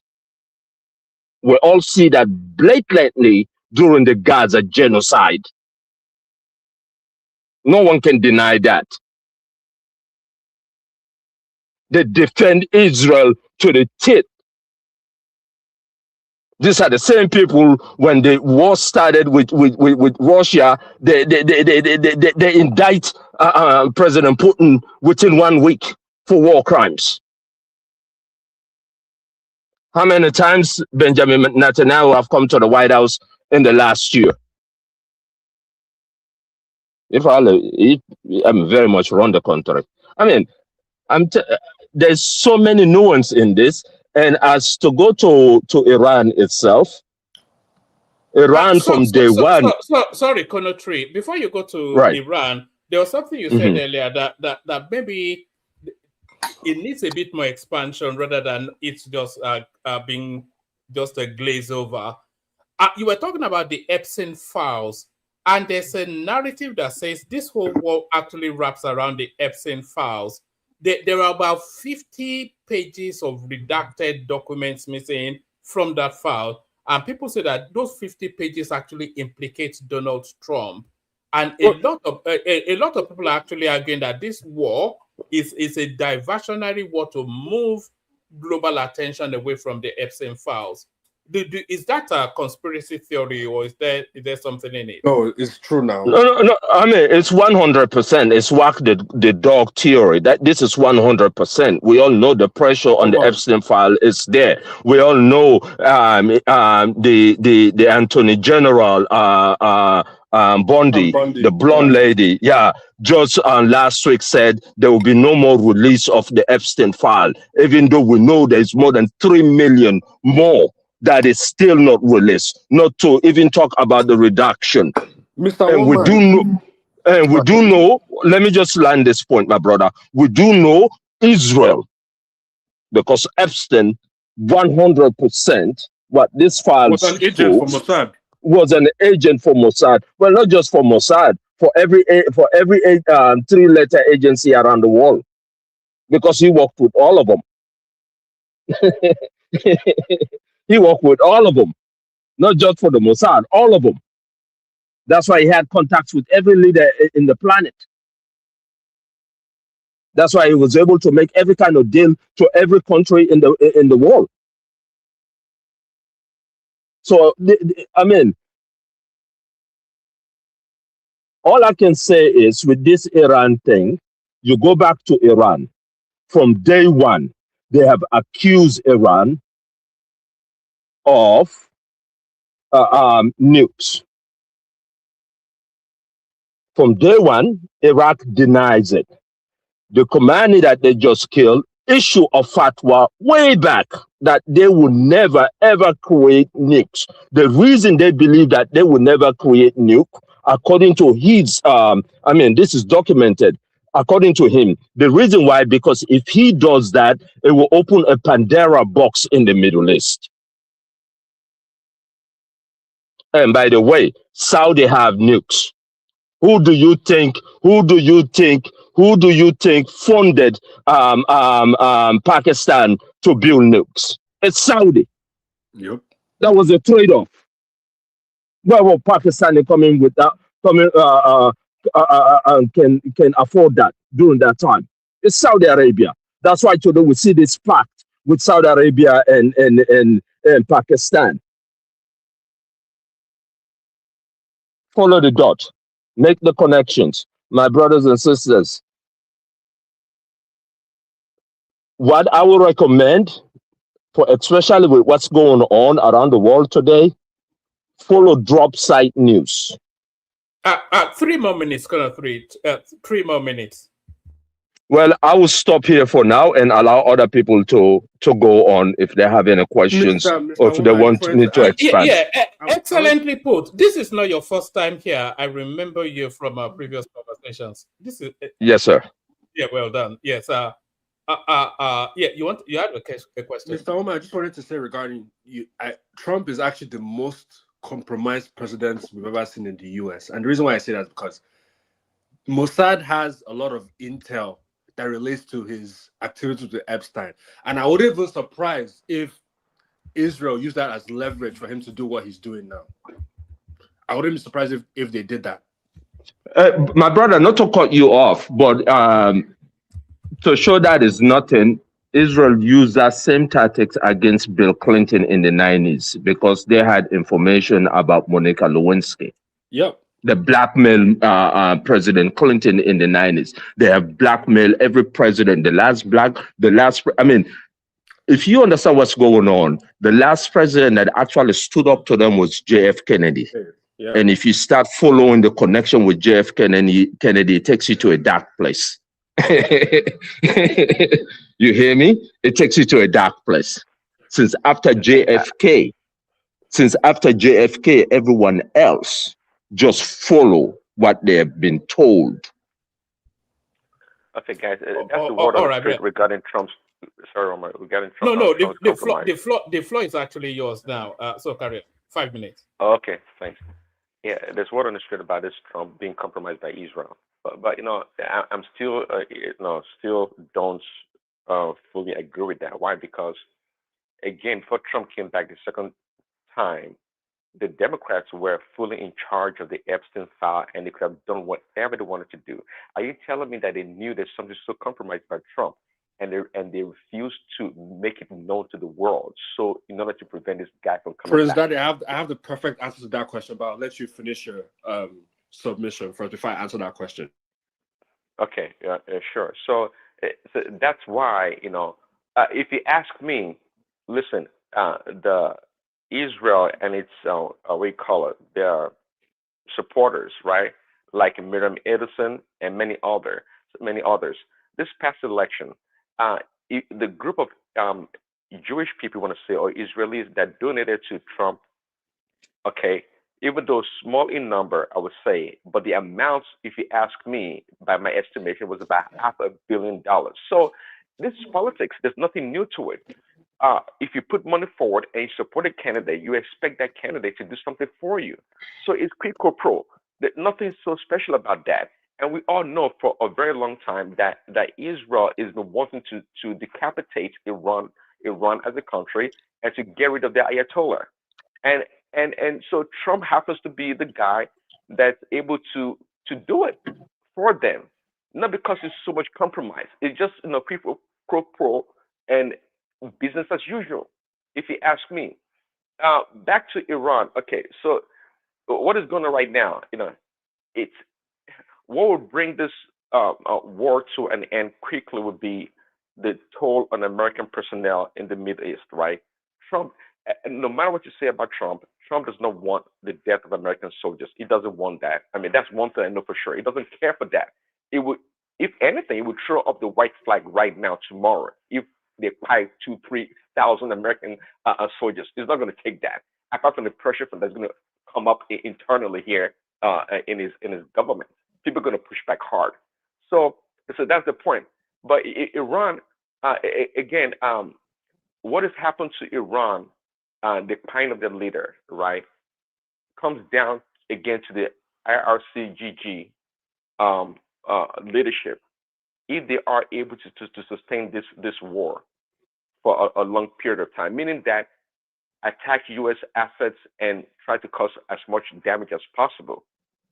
And I'm not sure that they're ready to do that in the long run, because they themselves, they are super corrupt.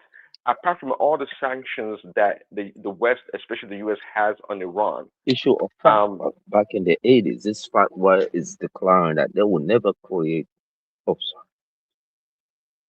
Apart from the sanction, these people, the leadership, they're like African leaders. They are super corrupt. They could have done a lot of things for their people. Make partnership, do away with a lot of things, but they didn't do that. They're not doing it. They are as selfish as the next corrupt African leader. So, but my question is that, I mean, I don't think they are ready to go all the way in this fight. But again, based on the hierarchy of the leadership, the lower level leaders, if they come to the top, they may have nothing to lose, and they may be willing to go all the way and create more chaos and damage to America in the Middle East.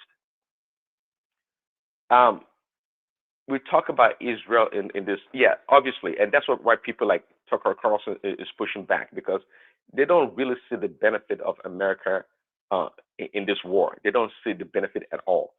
Iran does not have any ballistic missile or any weaponry that they can deploy that can reach any coastal part of the United States. They cannot. Israel is the main target there in the Middle East, and of course the U.S. allies. So this war, it's almost an unforced war, as they're saying. It's almost a war of choice, as many Americans have put in it to Trump and his leadership. So I mean, it's the sooner the better that the war comes to an end, and Trump sees that, and that's why he's trying to use diplomatic means to bring the war to an end, because it doesn't serve America's interest in the long run. But for every count of American soldier, the worse it looks for Trump. It's not going to serve him well. And to Madam Zita's point earlier about it's going to be it's going to help Trump in the midterm. I'd like to understand how she comes about that conclusion, actually, because right now the Democrats are going to take advantage of it. Now, officially, we have three American personnel died. That's the official number that I know. Even one too many, and even people that are Trump supporters are already talking about it. That's one too many. Now we have three. Imagine tomorrow we have 100 or 200. People are not going to take that. And again, Trump knows that. So the quicker it brings the whole thing to an end, the better. On the issue of diplomacy, one thing I'm going to fault Trump with greatly is that um, in diplomatic transaction, you have to call off the what you call it, the negotiation, if you're not going any further. You don't attack, or you don't do something ridiculous during negotiation. When you call off a negotiation, then we know clearly that there's no way forward. Then you can take actions whichever way you want it. But you can't be in a negotiation with the Iranians, and in the middle of the negotiation you attack them. He did it the first time. That's He's doing it the second crazy. time. That's just a total breakdown of international norm. It's not like Trump cares about international norm or law, but that's pretty bad. It set a really bad precedent in the global stage. Because now, I mean, nobody. I mean, a lot of people don't trust America anyways. But now, there's no way we're going to trust Americans to negotiate in a fair manner. To me, it just looks really, really bad. I'm a big Trump supporter, but the way it's gone about it, it's not good for America's image at all. And then we have the rest of the Europeans. Now, your countrywoman, the UK or the 3 more England is minutes, behind. Prince. 3 more minutes. Carry on. Sure, yeah. Keir Starmer is behind the war, and these other European countries, right? They, you know, anything that, and by the way, also, as much as the Democrats push against Trump during the State of the Union, they all stood up and clapped for Trump when it came to the war. So all these people are just warmongers. Okay, it was the UK and the Germans that pushed all the way for the damn war in Ukraine. That people have been piled left and right. Got maybe 1 or 2 million people piled already between both sides. Exactly. Between both sides. So the need for this bloodthirsty leaders, you know, they're not serving the global community. They're just not serving the global community. And none of them can contain Trump anyways. They can't contain him. So they have to jump on board from Australia to Germany to the UK. They all jump on board. So in today's world, we are in a really dicey situation um, with Trump's approach to the global on the global stage. Not because, and one thing I'd like to mention before I wrap up, before Trump came on board, not because things were going well anyways. No, Trump is just more brash about the way he goes about things. Before Trump came on stage, this this global community, they were not doing anything anyways. They're still the, the whole place was still in chaos. I mean, keep in mind, Russia and Ukraine was there before Trump came on board. So these people themselves, they don't do much. But Trump just happens to be an easy target to point a finger at and say he did this and that because of his approach. But the rest of these leaders, they're not any better. Thanks, woman. All right. Did you say you wanted to add something before we go on to BT AKO? No, I didn't want to. You can go ahead. All right. BT, floor is yours. Baba T. Odenio, you want to be finessed now. Baba T, are you Baba there? T? Baba T is not here. Is here? It's there. It's the one using the name Laja. Oh, that's Baba T. Oh, wow. Oh, yeah, that's Baba T. BT. Ola Lajangba, if you are not talking about Ogun State, he's not interested. All right. Does anyone else have anything to say? We may take it to the background. If we don't have BT, then we may take it to the background. Let me send the link in. If anybody wants to come in now, because at any moment from now we'll take it I'm to happy. the. I'm happy with the submission that Prince Daddy and Konotri made, because I think that's one thing people fail to understand, that this would have a very will set a very bad precedent in terms of Trump's presidency, because the more the Americans die, because to be honest, no American needs to die from, like, I don't see the business with America decided to fight Iran. Like, it's kind of like a point of no return. I liken it to the same way Napoleon decided to try to basically evade the Russians, and he ended up losing in when you think about it. It's the same thing when I think about Iranians. I don't see how Americans will come on the top of this. They can never come on the top of this with Iran, because at the end of the day, Iran, yes, they are corrupt, but their system is so entrenched to the point that they have succession plans for 5, 6, 7, 8 people that are going to replace the next Khomeini or the next committee of the Supreme Council. That's the way they function, you know. What man? Good morning. Oh, Mr. Aragidi. Oh yeah, please go ahead. Yeah, please go ahead. I've been talking. I've you know what? I've actually tried to avoid this whole conversation because it's distasteful all around. There's really nothing pleasant about it. But one thing I want us to realize is this: that even the interjections of our North American friends in recent years has really been because of their fear of the influence of the Chinese in global affairs. And I think one of the things that this administration and the previous administrations have really failed to do is they failed to arrest the development of the Chinese. And I think sorry, Adebuda, 1 second. Can every single person that is listening to us now make sure that you're subscribed? Look at your devices. If it's not saying subscribed in the past tense, then click on it so it says subscribed in the past tense.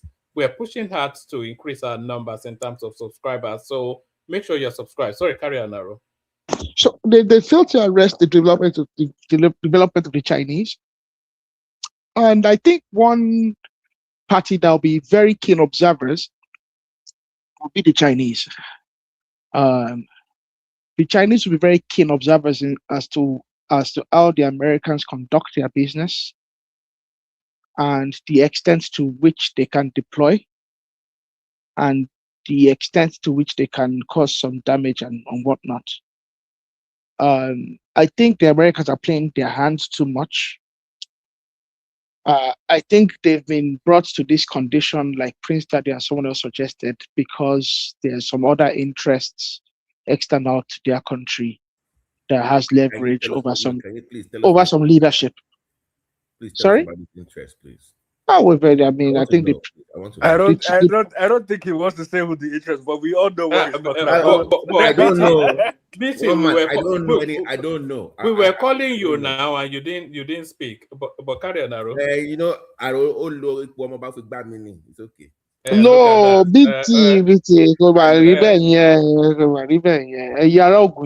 don't come again. This Ogun State people. Okay, so I think that's what it is. I think there's an amount of leverage, and you can see the response of the Iranians. You can see one thing that we need to understand is this: we think of the Middle East as one collective block.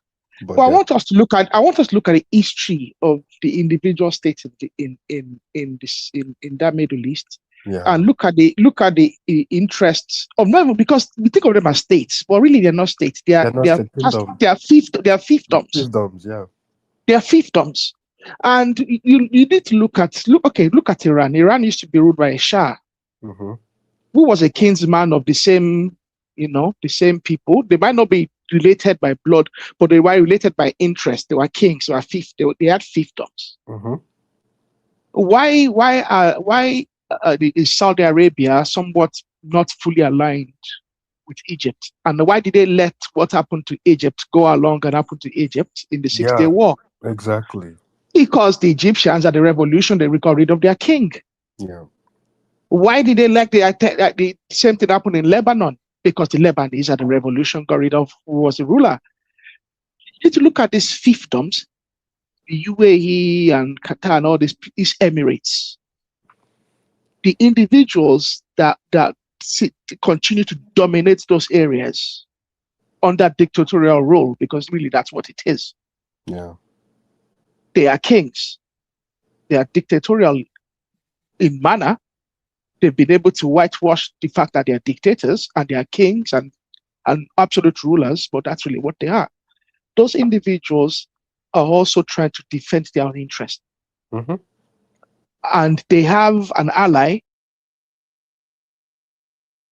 in Jerusalem, essentially. And one of the reasons why some people suggest that the Palestinians, well, not they forced the hand in the September 7th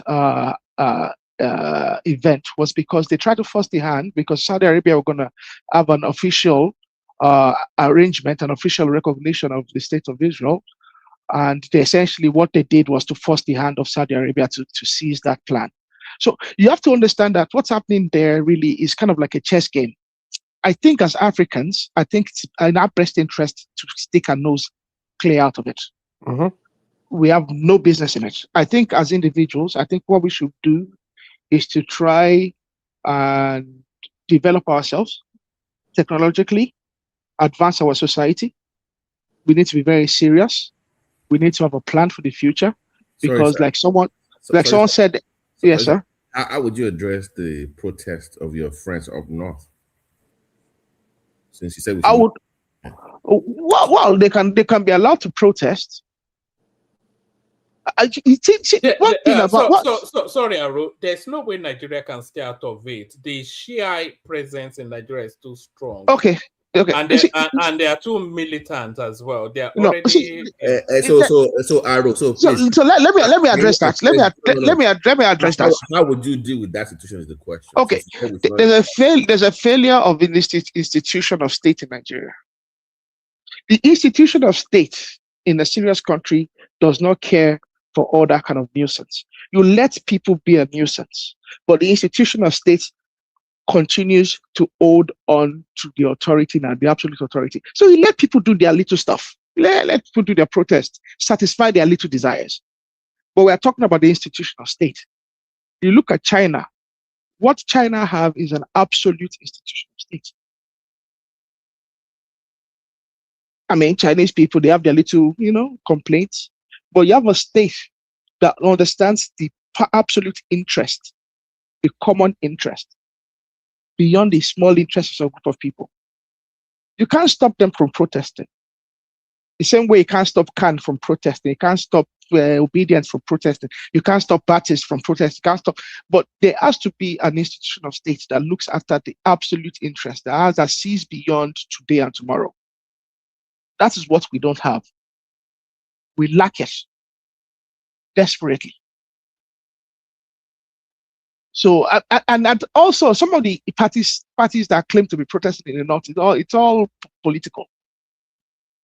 It doesn't go far.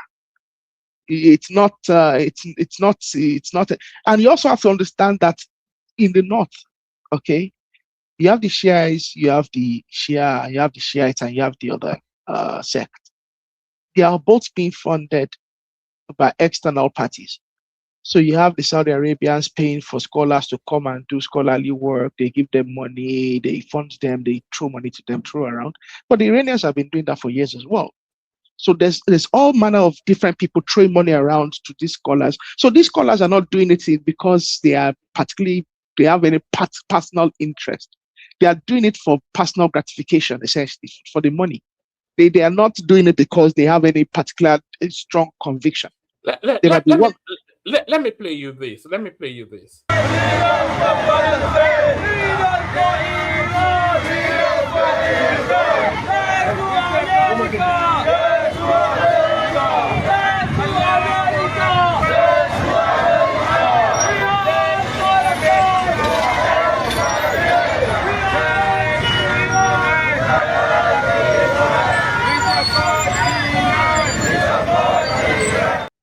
Isn't that treason? Aro, to relegate this to just funded from. Sorry, that was in Kaduna earlier on. So isn't that a treasonable offense? How so? I thought flying another country's flag in Nigeria. No, that's not treasonable. No. Sorry, guy. But that was earlier on in Kaduna. So Nigeria is already involved. Carry on. Yeah, sorry. My point to you is this: beyond the funding, you don't think that there's a fundamental belief in that? Yeah, of course. Exactly. People are a sect. You kept saying that because of that getting funding. I'm like, beyond the money, there's something else going on with these people up north. Well, that's why I say that's what I meant earlier on by the failure of states. We No, have a but state apparatus that's that's what the money is meant to achieve. You are funding yes, scholars so that the scholars can come here and make disciples. And when they yeah, make disciples, these are the kind of people they make. And then yeah. one of their disciples might have a nut head and go and make Boko Haram and make Okay, that failure, that failure of But state. How do you feel? No, because oh my sorry, it brought up the failure of state. We get it. How can Tinubu solve that problem? Because we don't want it to go Tinubu there. cannot solve it. It's not Tinubu's problem to solve. it's community It's leaders. not All right. community leaders' Sorry, everyone. I really do have You to have to take it go. to the back. Okay. Yeah. So anybody that wants to come in. We'll carry on still in the background. Thank you, everyone. See you tomorrow. Guys, carry on. I'll shut it down. see you one man. Thank you. So it's not Tinubu's problem to solve. I mean,